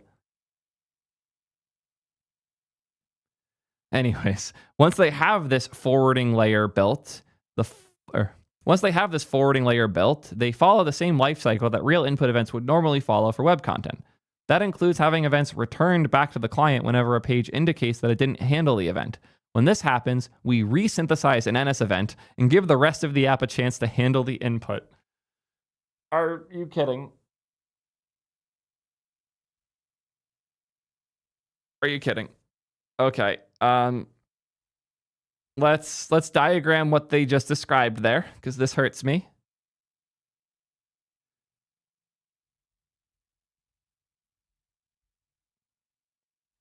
So let's say you have a Mac OS app, which obviously is a white square. And then you click something in it. Now, when this happens in the Mac OS app, the Mac OS app processes this as an NS event.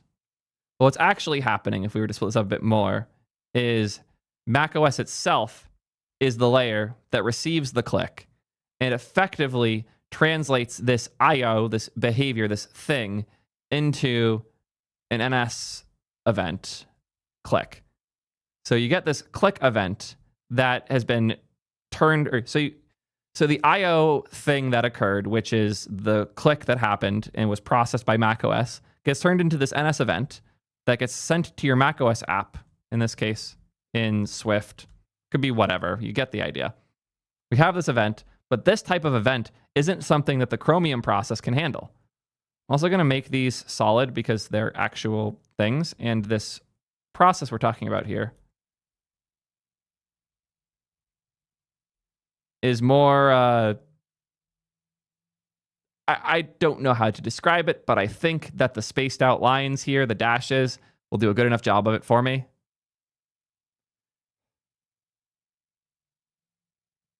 I know that there are events that are much deeper in this pipeline, NMG, but we never translate down, we only translate up, which is what makes this terrifying. Apparently, the screen reader does seem to work, which is good. But yeah, where this gets scary isn't the layering here, where the NS event gets translated by that macOS app in the Swift code over to be a web event. What do they call it? What's the actual name? Web input event. Cool. Web input event, to be specific. Where things get scary is if this web input event does not have what it's supposed to. So if you're clicking on something that's in the app and the browser process refuses it because you're clicking somewhere where there isn't anything, like if I don't know, if I have some text selected and I right click on it, the web page might have a hijack for right click and it has to handle that. The web page might also almost certainly not have that. So now we have to do that event. So if it's a left click and the page handles it, cool, the page handled it. If it's something else and the page doesn't handle it, we need to figure out what we were supposed to do, which means we have to send it back to our app as a retranslated NS event. So what ends up happening if you were to do a right click on a page that doesn't have a binding for it is we send the click event to the macOS app. The event is translated into a web input event that is sent to the web page. And if the web page doesn't respond, then there is code there now. I don't even know where that fucking code would live at this point that sends back a, hey, we didn't use this, which forces it to be retranslated back to an NS event because they never sent the NS event down in the first place. They just sent the web input event.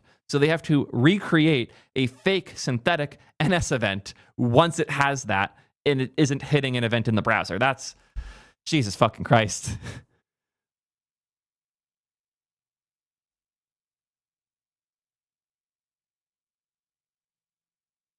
Yeah.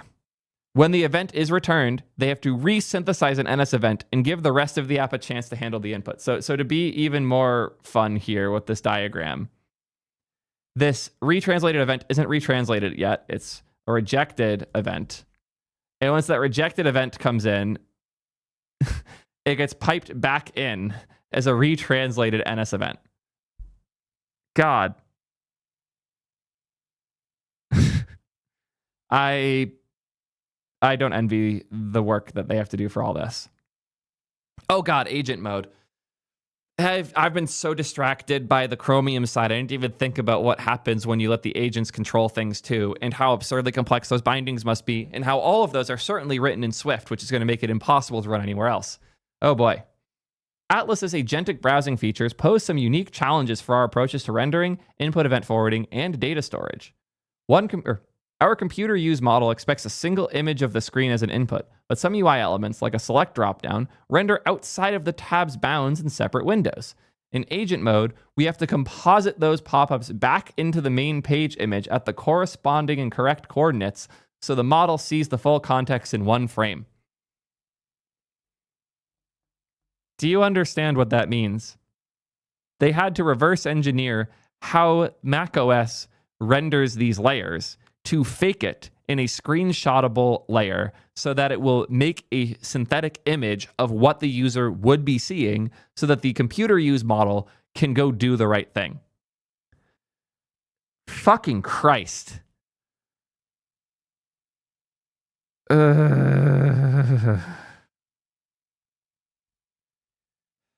For input, we apply the same principle. Agent-generated events that are For input, we apply the same principle. Agent-generated events are routed directly to the renderer, never through the privileged browser layer. That preserves the sandbox boundary even under automated control. For example, we don't want this class of event to synthesize keyboard shortcuts that make the browser do things unrelated to the web content being shown. That kind of makes sense, because again, the events only become like OS or browser events if the Chromium process rejects them. So they just have a short circuit here where that request comes back that checks, like, did an agent do this? And if the agent did this, it won't forward it back to a macOS command. But if the agent didn't do it, then it will. And I am sure there are no security holes in that implementation whatsoever.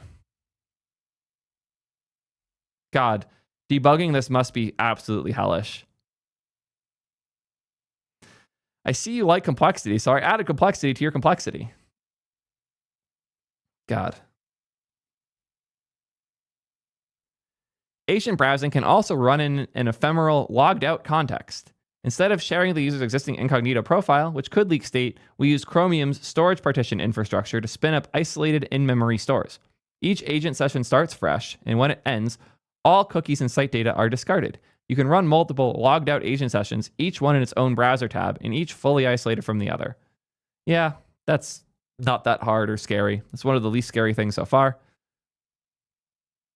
Let's see the wrap up here. New way to use the web. None of this would be possible without the global Chromium community and their incredible work building a foundation for the modern web. Owl builds on that foundation in a new way, decoupling the engine from the app, blending a world-class web platform with modern native frameworks and unlocking a faster and more flexible architecture. By rethinking how a browser holds Chromium, we're creating space for new kinds of experiences. Smoother startups, richer UI, tighter integrations with the rest of the OS, with macOS, and a development loop that moves at the speed of ideas. That sounds like your kind of challenge. Check out the openings to work on Atlas for their software engineers for Atlas, iOS, and more. Oh boy. This was quite a read. I am pumped that they went this in depth on all of these things, even if it's giving me existential dread and anxiety thinking about all of the things that they've had to do here. God, I don't miss working in Chromium on these levels at all. God. I feel like I need to do a new intro because I don't properly convey how much trauma this brought me through. I've said all I have to here. Chromium makes me scared. I don't want to talk about this any more than I have to, so I'm going to go. Thank you as always, nerds. Peace.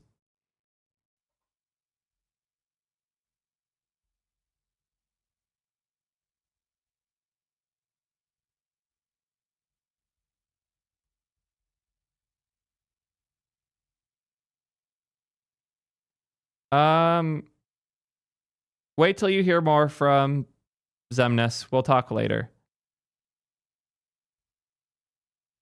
Let me do a new intro.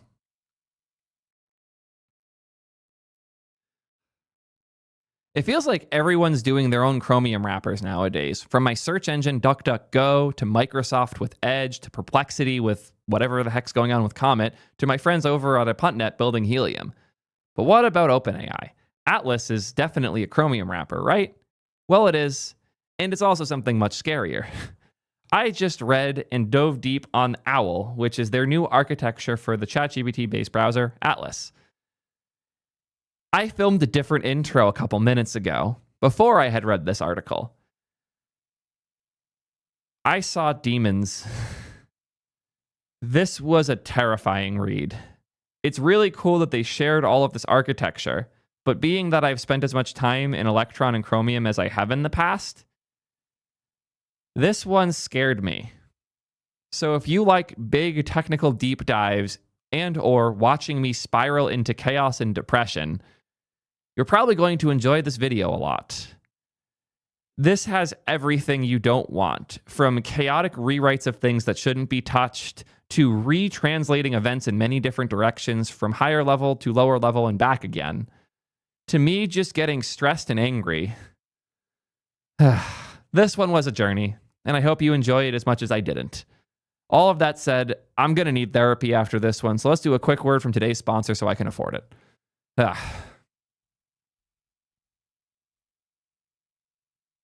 Phase, use whichever intro you want to use. I'll trust your judgment.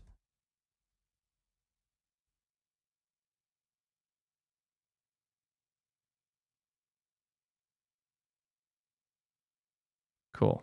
That was fun. And it's done.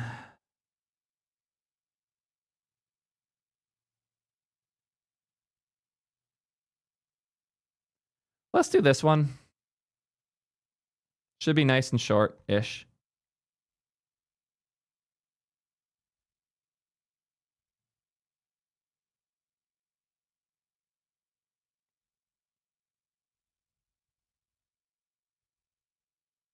Oh shit, Zemnis. Great timing. Did you watch the trauma I just had to go through?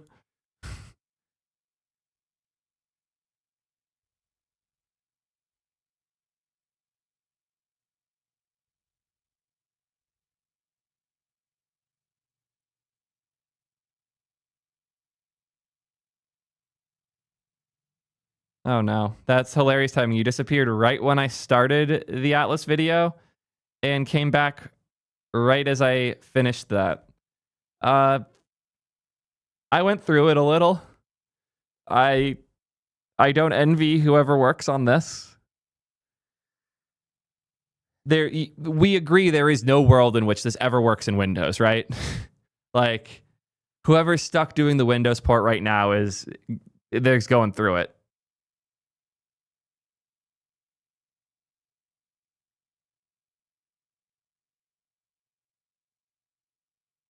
Windows support isn't going to work right now. You're going to be rewriting the whole thing from scratch.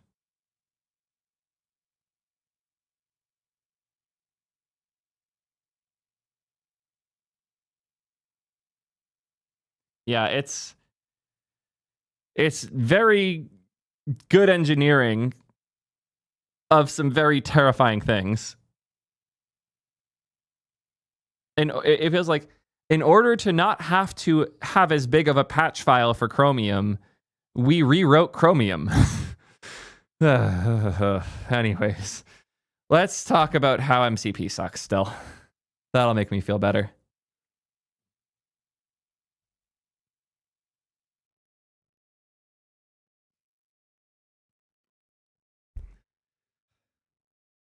Oh boy, another MCP video. My favorite 3-letter phrase that doesn't actually result in much happening. It's the one thing that is. I want to do better for this.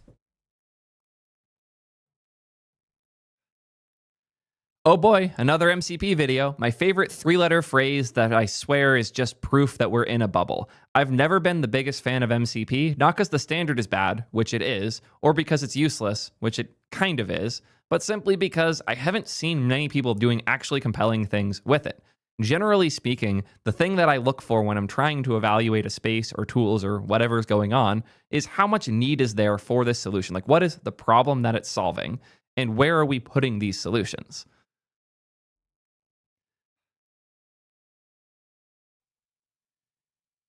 I want a new intro for this. Yeah. Third time's the charm.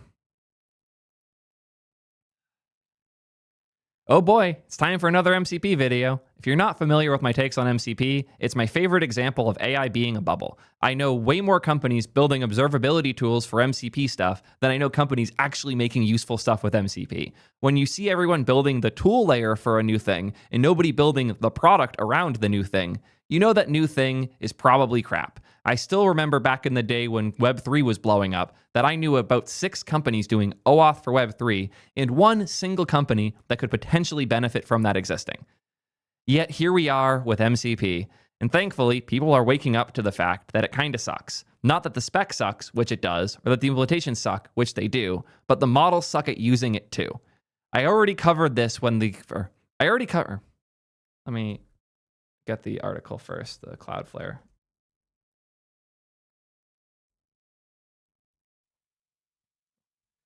I covered this before with code mode from Cloudflare, which was them realizing that MCP is bad and solving it by letting agents write code to call these things instead of just bundling it all in as a giant pile of context that makes everything run like shit. And it seems like our friends over at Anthropic, the people who made this spec and curse us all with it, are waking up to the same thing because they just wrote a new article, Code Execution with MCP, Building More Efficient Agents. And depending on how you choose to read this article, you can see it as them admitting that MCP is not a good protocol because MCP requires you to add a bunch of bullshit context that makes the models dumber and worse.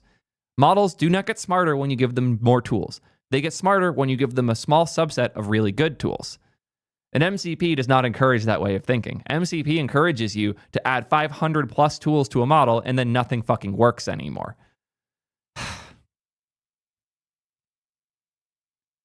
Do you know what does work really well, though? Today's sponsor.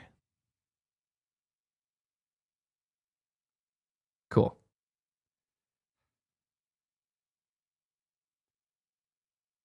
I'm actually really excited to go into this because I secretly deep down do want something like MCP to work, but the current implementations just don't. I've yet to have one impress me with its capabilities. There are some that are really cool, but none that are actually useful from my experience. Let's see if they succeeded in making them useful here. Code execution with MCP, building more efficient agents. Direct tool calls consume context for each definition and result. Agents scale better by writing code to call tools instead. Here's how it works with MCP. There we go. There it is.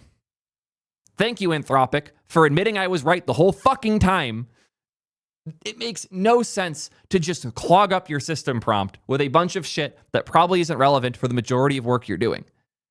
There just isn't enough data for the models to be trained to do that well. Do you know what they do well? Because there's a lot of examples. Write code. It's so funny to see this line in an official thing on the Anthropic blog. They're admitting that their spec doesn't work for the thing they build, which is AI models. Hilarious. Well, let's see how they actually implemented this, though, because I am curious. The Model Context Protocol is an open standard for connecting AI agents to external systems and making them dumber in the process. Connecting agents to tools and data traditionally requires a custom integration for each pairing, creating fragmentation and duplicated effort that makes it difficult to scale truly connected systems. You know, if you were trying to solve this problem to make a generic solution for models connecting to things, you'd probably want to make sure it handles the things that you need with those connection layers, you know? Like auth. Did you know MCP has no concept of auth at all? At all? Now there's like 18 implementations of it because there's no way to do proper handshakes with MCP. Your best bet is to go hard code a custom URL that has a like signed your best bet's to go and hard code a custom URL that has a signed like parameter in it that allows it to work. Actually insane. I hate the standard. I really do. MCP provides a universal protocol that does a third of what you need. Developers implement MCP once in their agent and then 5 additional layers to make it work, and it unlocks an entire ecosystem of integrations. Since launching MCP in November of 2024, adoption has been rapid by people trying to sell you things, not people trying to make useful things. The community has built thousands of MCP servers, SDKs are available for all major programming languages, and the industry has adopted MCP as the de facto standard for connecting agents to tools and data. And also implemented a dozen standards for how to make the data safely accessible. Today, developers routinely build agents with access to hundreds or thousands of tools across dozens of MCP servers. However, as the number of connected tools grows, loading all tool definitions upfront and passing intermediate results through the context window slows down agents and increases costs. It also makes them way dumber. Weird how you missed that one. In this blog, we'll explore how code execution can enable agents to interact with MCP servers more efficiently, handling more tools while using fewer tokens. Excessive token consumption from tools make agents less efficient and less effective. As MCP usage scales, there are 2 common patterns that can increase agent cost and latency. The first is tool definition overloading the context window, and the second is intermediate tool results consuming additional tokens. So first is the tool definition overload. Most MCP clients load all tool definitions upfront directly into context, exposing them to the model using a direct tool calling syntax. I'd say it's more than most, but this does also include all of Anthropic's builds, so yeah. These tool definitions might look like the following. Here's a tool definition. gdrive.getDocument. Description. Retrieves a document from Google Drive. Parameters. Document ID, which is a required string, the ID of the document to retrieve, as well as fields, which is an optional string, specifying specific fields it should return. This will return the document object with title, body content, metadata, permissions, etc. Or this Salesforce.update record. You have an object type and a record ID and data that you're adding, and it returns the updated record object with confirmation. Cool. Tool descriptions occupy more. One thing I do want to call out here with the gdrive.getDocument one, this requires that you already have a document ID. Where are you going to get that document ID? Is the user going to pass it? No. You probably have a gdrive.findDocument tool that is an MCP definition that you use to search for the thing that you want to go find. And then once you find it, you have the ID that you then pass to gdrive.getDocument. And now you've done multiple back and forth runs for no fucking reason and made everything harder and slower and wasted a bunch of tokens because you have too many tools.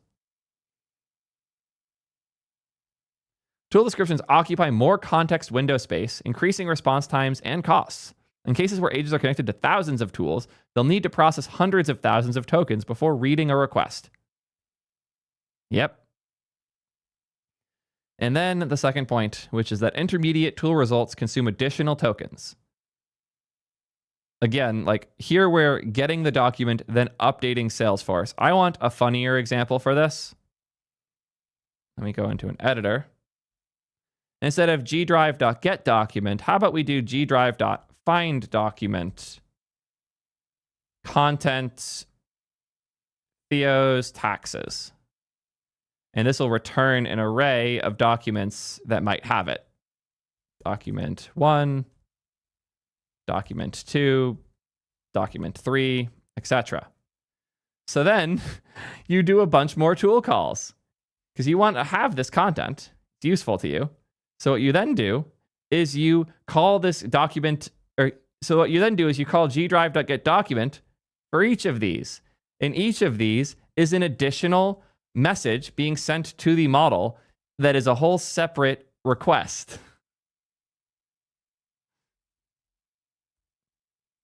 And each of these adds to the context. So if this one has a context window of, let's say, 20 tokens, and this is an additional 20, then this request will be 40 because you have to include everything from before. This one will be 60 because you have to include everything from before. This one will be 80, etc. Every additional tool call is adding all of the previous...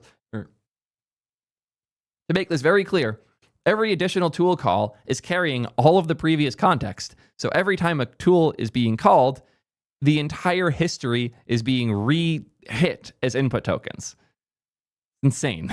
It's so much bloat. It uses so much context. It burns through so many tokens and so much money. And if you don't have caching set up properly for your inputs, you're just burning cash. It sucks. It's such a bad implementation.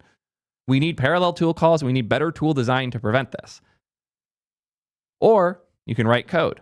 Because if this was just writing code to go find the documents and then for each of them go do this thing and then return all of the results with a single tool call, that's a lot less shit. In Anthropic's own words, every intermediate result must pass through the model. In this example, the full call transcript flows through twice. For a 2-hour sales meeting, that could mean processing an additional 50,000 tokens. Even larger documents may exceed context window limits, which would break the flow entirely. With large documents or complex data structures, models may be more likely to make mistakes when copying data between tool calls. Here's their little diagram for it. So the God, this diagram's kind of shit. So the MCP client has a context window. We have the system prompt, the tool definitions, the user message. The user message goes to the model. The model responds with the assistant message and a tool call. It then goes and makes that tool call, gets a result, and now you have to send it back to the model to do the new message. Well, this is the part to look at here. This is how much data is being sent to the LLM. See, it starts with this data, and now it has way more. Every additional tool call is stacking additional data that the LLM has to process, thereby slowing it down, making it dumber, and increasing your costs. The MCP client loads tool definitions into the model's context window and orchestrates a message loop where each tool call and result pass through the model between operations. Yep. You have to do a whole new message gen, a whole new run with the LLM every time a tool call responds. It's great. Code execution with MCP improves context efficiency. With code execution environments becoming more common for agents, a solution is to present MCP servers as code APIs rather than direct tool calls. Wow. Turns out that writing code is more effective than making a bullshit generic wrapping layer that doesn't have half the shit you need. Who would have thought? The agent can then write code to interact with MCP servers. This approach addresses both challenges. Agents can load only the tools they need and process data in the execution environment before passing results back to the model.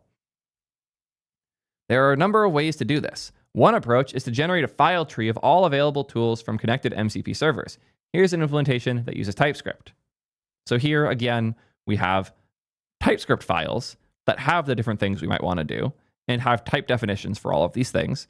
And the model can search through these the way it does with any code project to find the specific things that it needs to do the task it wants to do. Each tool call corresponds to a file. Like here, we have a call MCP tool from client, has the interface for getting document input, the interface for the response, and then the function. Our Google Drive to Salesforce example becomes the Google Drive to Salesforce example above becomes this code. So again, to show that example, because I fucked with it a bunch, the first tool call gets this document that has all of this content in it, and then they update a record in Salesforce with the data that they got from this. Instead, it writes the code that imports the G Drive client and the Salesforce client, defines the transcript as this thing that it awaited from the G Drive.getDocument call, and then puts it in. This might be hard to read because, for whatever reason, okay, I know the reasons. Anthropic's not very good at front-end code, so they don't have syntax highlighting in their blogs. Amusing. Regardless, you get the idea. This is just TypeScript code. I'd go as far as to say that, like, MCP as a spec is proof that letting Python people define this entire ecosystem is going to destroy the whole thing because it's so bad. MCP is such a Python spec. It's trying so hard to be simple and elegant that they forgot to put the meat in. TypeScript is a much less compromised language in these senses. And that's why when TypeScript devs tried adopting this, myself included, we wanted to put our head through the wall. And now that we've taken over and shown them that this would be better as code, they're listening. There's a reason why the examples are using TypeScript and not Python. The agent discovers tools by exploring the file system, listing the /servers directory to find all available servers like Google Drive and Salesforce, then reading the specific tool files that it needs, like getDocument.ts and updateRecord.ts, to understand each tool's interface. This lets the agent load only the definitions it needs for the current task. This reduced the token usage from 150,000 tokens to 2,000 tokens, a time and cost savings of 98.7%. How the fuck can you pretend that MCP is the right standard when doing a shitty code gen solution instead saves you 99% of the wasted bullshit? That is so funny to me. The creators of MCP are sitting here and telling us that writing shit TypeScript code is 99% more effective than using their spec as they wrote it. This is so amusing to me. Oh, it turns out that they even link the Cloudflare thing. I guess that's what woke them up to this realization. Cloudflare published similar findings, referring to code execution with MCP as code mode. The core insights are the same. LLMs are adept at writing code, and developers should take advantage of this strength to build agents that interact with MCP servers more efficiently. So what are the benefits of code execution with MCP? Code execution with MCP enables agents to use context more efficiently by loading tools on demand, filtering data before it reaches the model, and executing complex logic in single steps.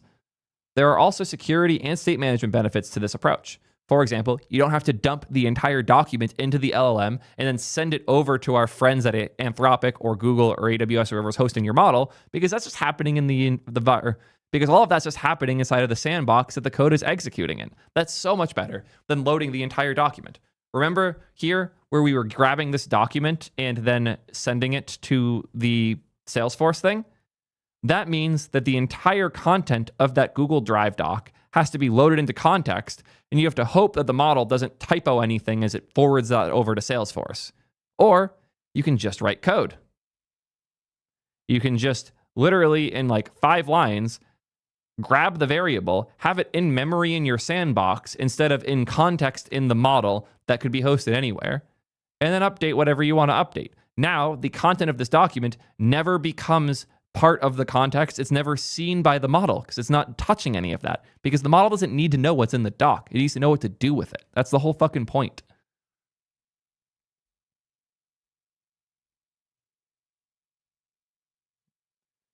There are other benefits too, like progressive disclosure. Models are great at navigating file systems. Presenting tools as code on a file system allows for models to read tool definitions on demand rather than reading them all up front. Because crazy, MCP had no concept of subtle discovery. Or take on that. Crazy, MCP had no concept of progressive discovery. There was no way to give more context via MCP when it was necessary. I saw people doing crazy shit, like having a separate model that would pick which different agent to use and different subsets of tools depending on what task was being completed for those subagents. Entire orchestration layers of bullshit in order to try and make the spec usable. Turns out writing code is easier. Crazy. You could also add a search tool you could add a search tools tool to the server to find relevant definitions. For example, when working with the hypothetical Salesforce server used above, the agent searches for Salesforce and loads only those tools that it needs for the current task, including a detail level parameter in the search tools tool that allows the agent to select the level of detail required, like name only, name and description, or the full definition with schemas, also helps the agent conserve context and find tools efficiently. I'm going to pick on my friends at Trey really quick here. I think they might have fixed this since. I don't know for sure and don't feel like checking.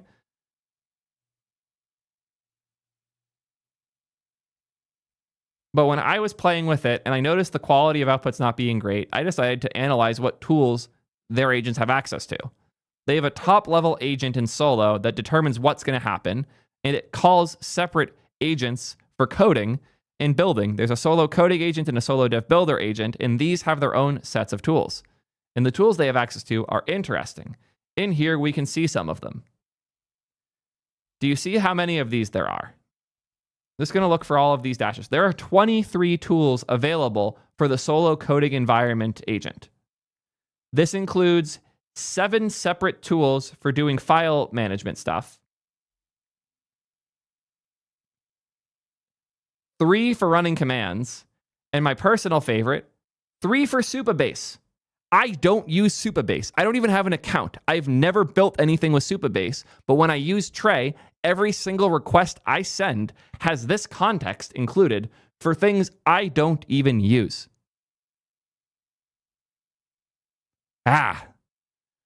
This is awful. How is this where we ended up and we assumed everything was okay? This is when I complain about AI bros not building software or understanding how the software world works. This is what I'm talking about. All of these things are obviously wrong and dumb. You just have to look at it to realize. And thankfully, enough engineers are now using AI tools that they're complaining about these things, like at Cloudflare. Like, what do you think Cloudflare is better at? LLMs or software development? If you use their dashboard a lot, you might be confused as to which it is because the dashboard's rough. But if you've used Cloudflare's infrastructure, you know they're good at writing code. You know they're good at infrastructure and engineering. They had to make this a very popular thing and idea, and I had to make videos about those things because I have strong opinions to get Anthropic to start acknowledging these facts. Now let's talk about context efficiency with tool results. When working with large data sets, agents can filter and transform results in code before returning them. Like if you fetch a 10,000 row spreadsheet. So gdrive.getSheet returns 10,000 rows. If those were all in context, good luck, have fun. Or you can process them in code before they get to the model. And pending orders will be any row where the status is pending. And now we have all of these. Cool. Can you tell these guys are really good engineers? I can't remember the last time I saw anyone selecting from an object in JavaScript with array syntax. The Python has rotted their brains at Anthropic. Anyways. The agent only has to see 5 rows with this example instead of the 10,000 it would before. Similar patterns work for aggregations, joins across multiple data sources, or extracting specific fields, all without bloating the context window. Like imagine you have data in 2 places, in Google Drive and in Salesforce, and you want to find all the people that exist in both. If you ask the model to do that with tools, it'll fetch all of the data from Google Drive, it'll fetch all of the data from Salesforce, and then put that all in context and a needle in a haystack its way into an incorrect answer. Or it could write code that does that, match the IDs, and return everything that matches. Duh, that's so much better.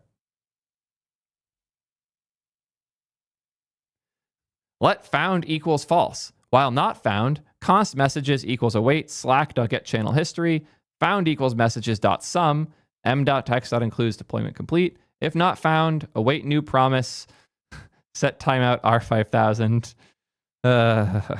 Very good code that doesn't scare me at all. This approach is more efficient than alternating between MCP tool calls and sleep commands throughout the agent loop. Additionally, being able to write out a conditional tree that gets executed also saves on time to first token latency. Rather than having to wait for a model to evaluate an if statement, the agent can let the code execution environment do this.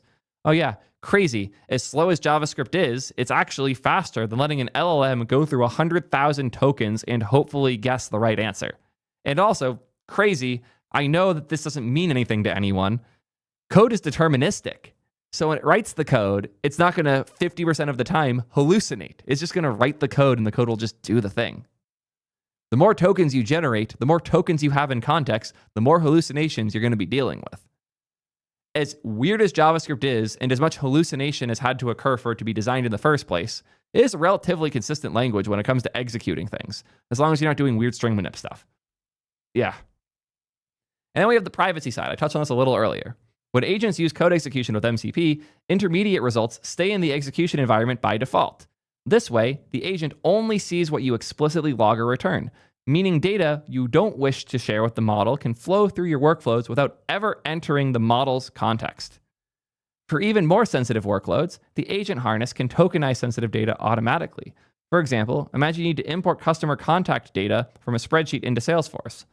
The agent writes code like this, where we have the Salesforce update record call for all of these. This is very good code that totally isn't blocking and going to be really slow. The quality of the TypeScript in this article is almost as funny as the fact that it's not syntax highlighted. You know what? Quiz for the watcher. Why is this code slower than it needs to be? I'm not going to answer. You should know by now. The MCP client intercepts the data and tokenizes PII before it reaches the model. So here, when the data is returned, we will obfuscate all of the data. We'll just change it to like email 1, phone 1, name 1, email 2, phone 2, name 2. That way, we could still identify them and pass things between the two, but none of the data ever has to make it to the company that's hosting the model. Duh. So much better. When you think about it, if you're using a tool like in Tray here, the get tables tool, that one's not giving you PII because it's data about what tables exist and their definitions. But if there was a get rows tool here, that you just gave the model access to all of the data in your database, and anything in there could hypothetically be included in context and therefore sent to Anthropic or OpenAI or whoever else you're hosting from. This is the easiest way to not have to do that. When the data is shared in another MCP tool call, it can be untokenized via a lookup in the MCP client. The real email addresses, phone numbers, and names flow from Google Sheets to Salesforce, but never through the model. That will prevent the agent from accidentally logging or processing sensitive data. You can use this to define deterministic security rules, choosing where data can flow to and from. Great. Also, state persistence. This is another one of those really annoying things with MCP. State. LLMs have no state. Databases are just state. Balancing out the gap there requires a lot of bullshit. With code, the state stays within the code. As long as it's in memory, it hasn't changed. And if you want it to stay there for the future, you can write a file, and now it's there, and you don't have to worry about it being in context. So here, we write the CSV data from leads that we got from Salesforce. We write this to a file, and now later on, we can grab that. Great.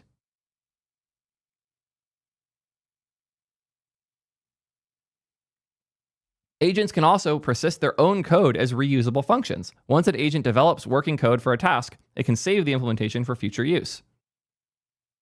So if we want to be able to save a sheet as a CSV, we can write this function, store it, and now have it as a skill we can call whenever. Cool. This ties in closely to the concept of skills. Folders of reusable instructions, scripts, and resources for models to improve performance in specialized tasks. Adding a skill.md file to these save functions creates a structured skill that models reference, or adding a skill.md file to these save functions creates a structured skill that models can reference and use. Over time, this allows your agent to build a toolbox of higher level capabilities, evolving the scaffolding that it needs to work most effectively. Is this not reinventing MCP again? Let me get this straight.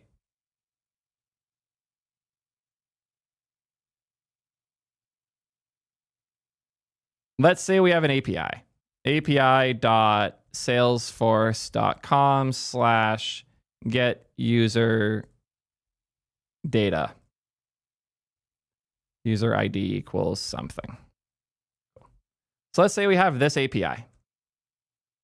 We could tell the model about this API, but then we have to do that for every single thing. So we want to standardize this. We need a standard. So we create an MCP tool.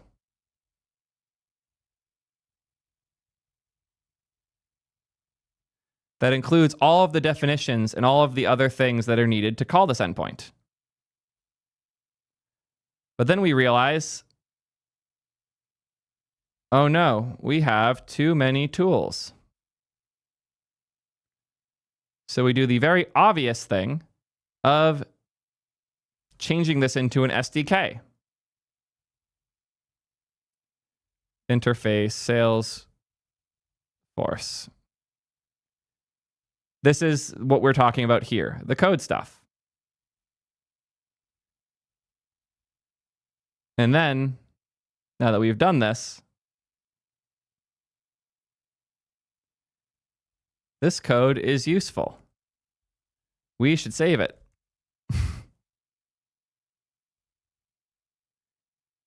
And now we have the skill,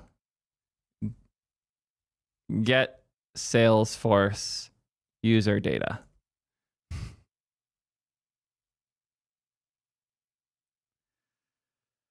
And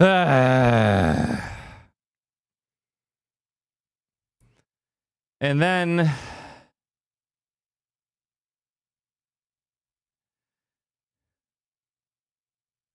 these should be documented. And we get our skill.md file. How to use get Salesforce user data. And then we end up roughly where we started. And I'm sure this loop won't continue indefinitely as we reinvent the same 15 things over and over and over again in the AI world. That's definitely not going to happen.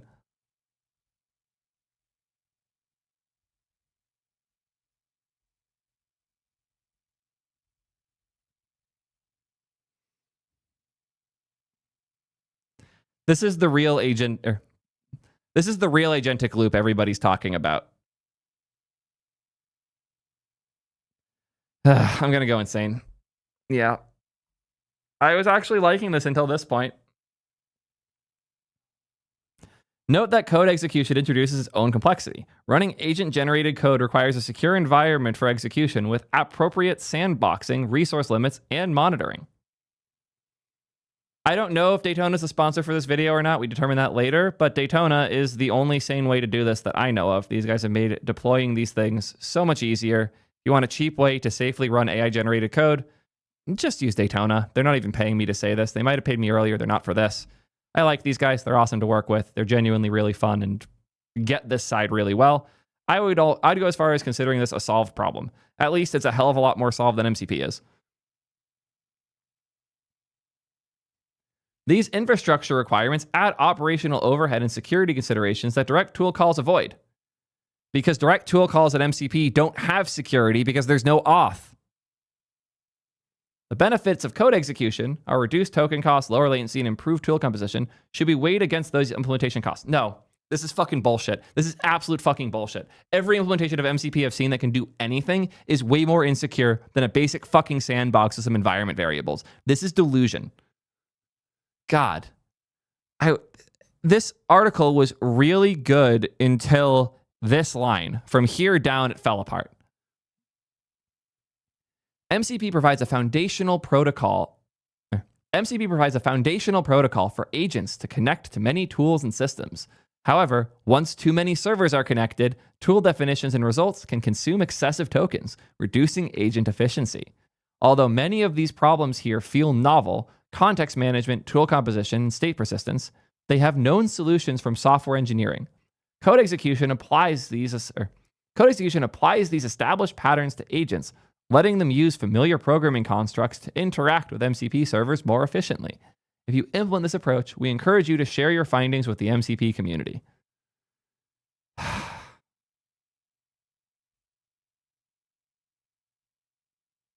We need more engineers in high places.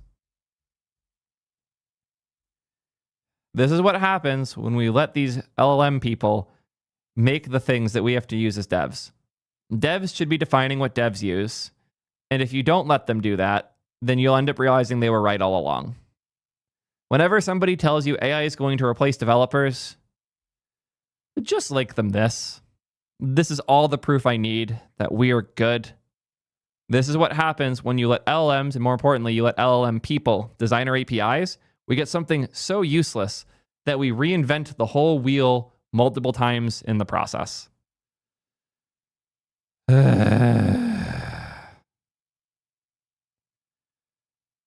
And I'm going to continue to not really use MCP. I hope this helps you understand why. Let me know what you guys think. Let me know how you're executing your MCP tools. And until next time, peace, nerds. Fun.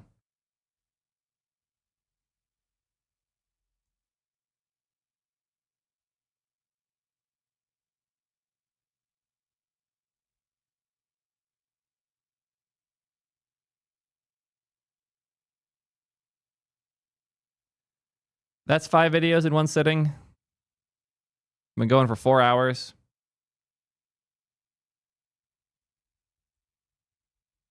Am I missing anything on Twitter?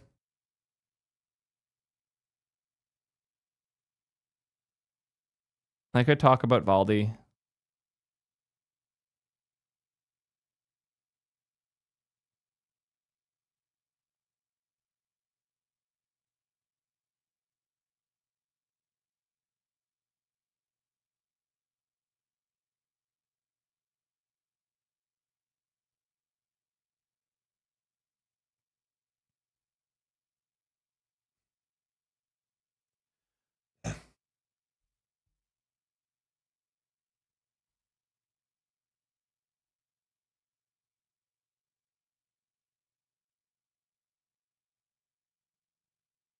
On one hand, I want to rush out a video on this. On the other, no one's going to cover this as well as we will. Like, let's be real. This is the community that understands these things well enough to do a good video on it. So I don't really care if we're beaten.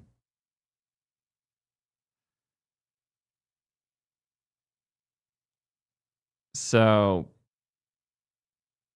yeah, I'll patiently wait. I don't see the overlap with this and static Ermace at all. Static Ermace is a JavaScript compiler that turns JavaScript into bytecode. Valdi is a new framework for building mobile applications with TypeScript.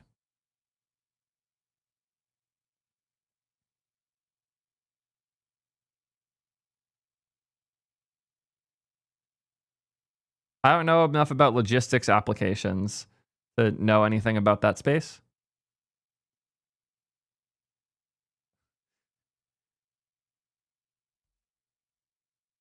This is funny, actually.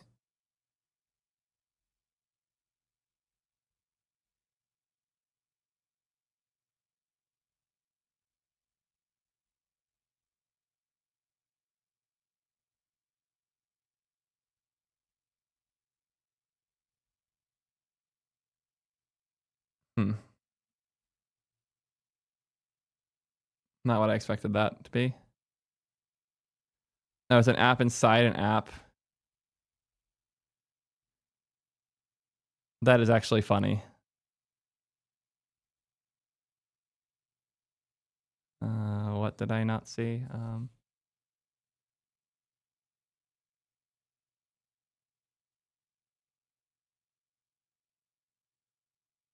Yeah. Thank you, Pure Factor, for the sub. Really appreciate that. Anything else dropping right now?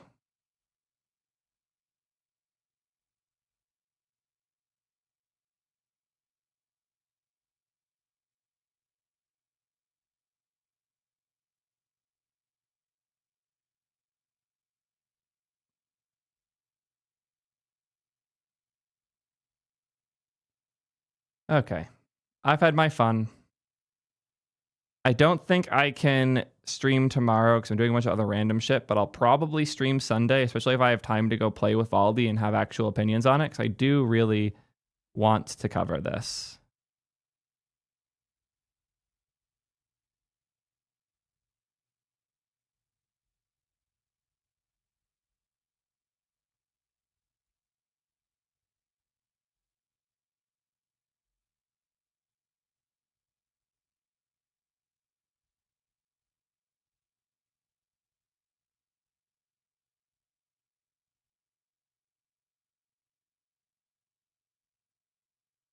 Happy with 5 videos in 4 hours.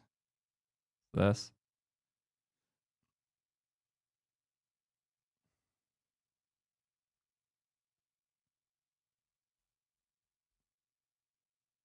This could be a video. I'll save this for later.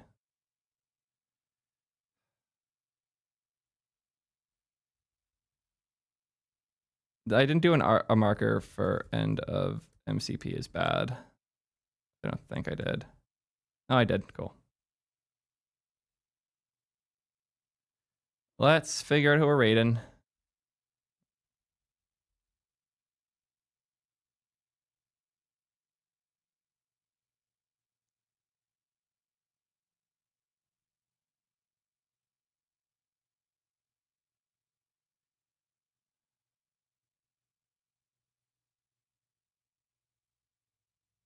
I'll throw you guys over for What some I'm elixir saying and stuff. Why not? understand and Have fun with Griff. See you guys maybe Sunday, if not Wednesday at latest.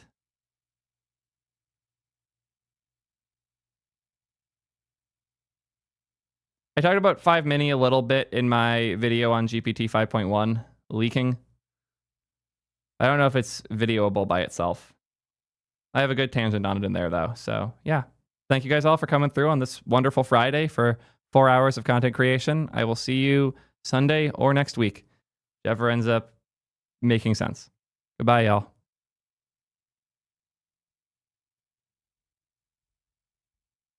And goodbye to YouTube as well. Sorry, YouTube chat. Actually, did I miss any people donating when I was doing all this? Hopefully not. Oh, I missed you, Terry. Thank you. Appreciate y'all. Goodbye, nerds.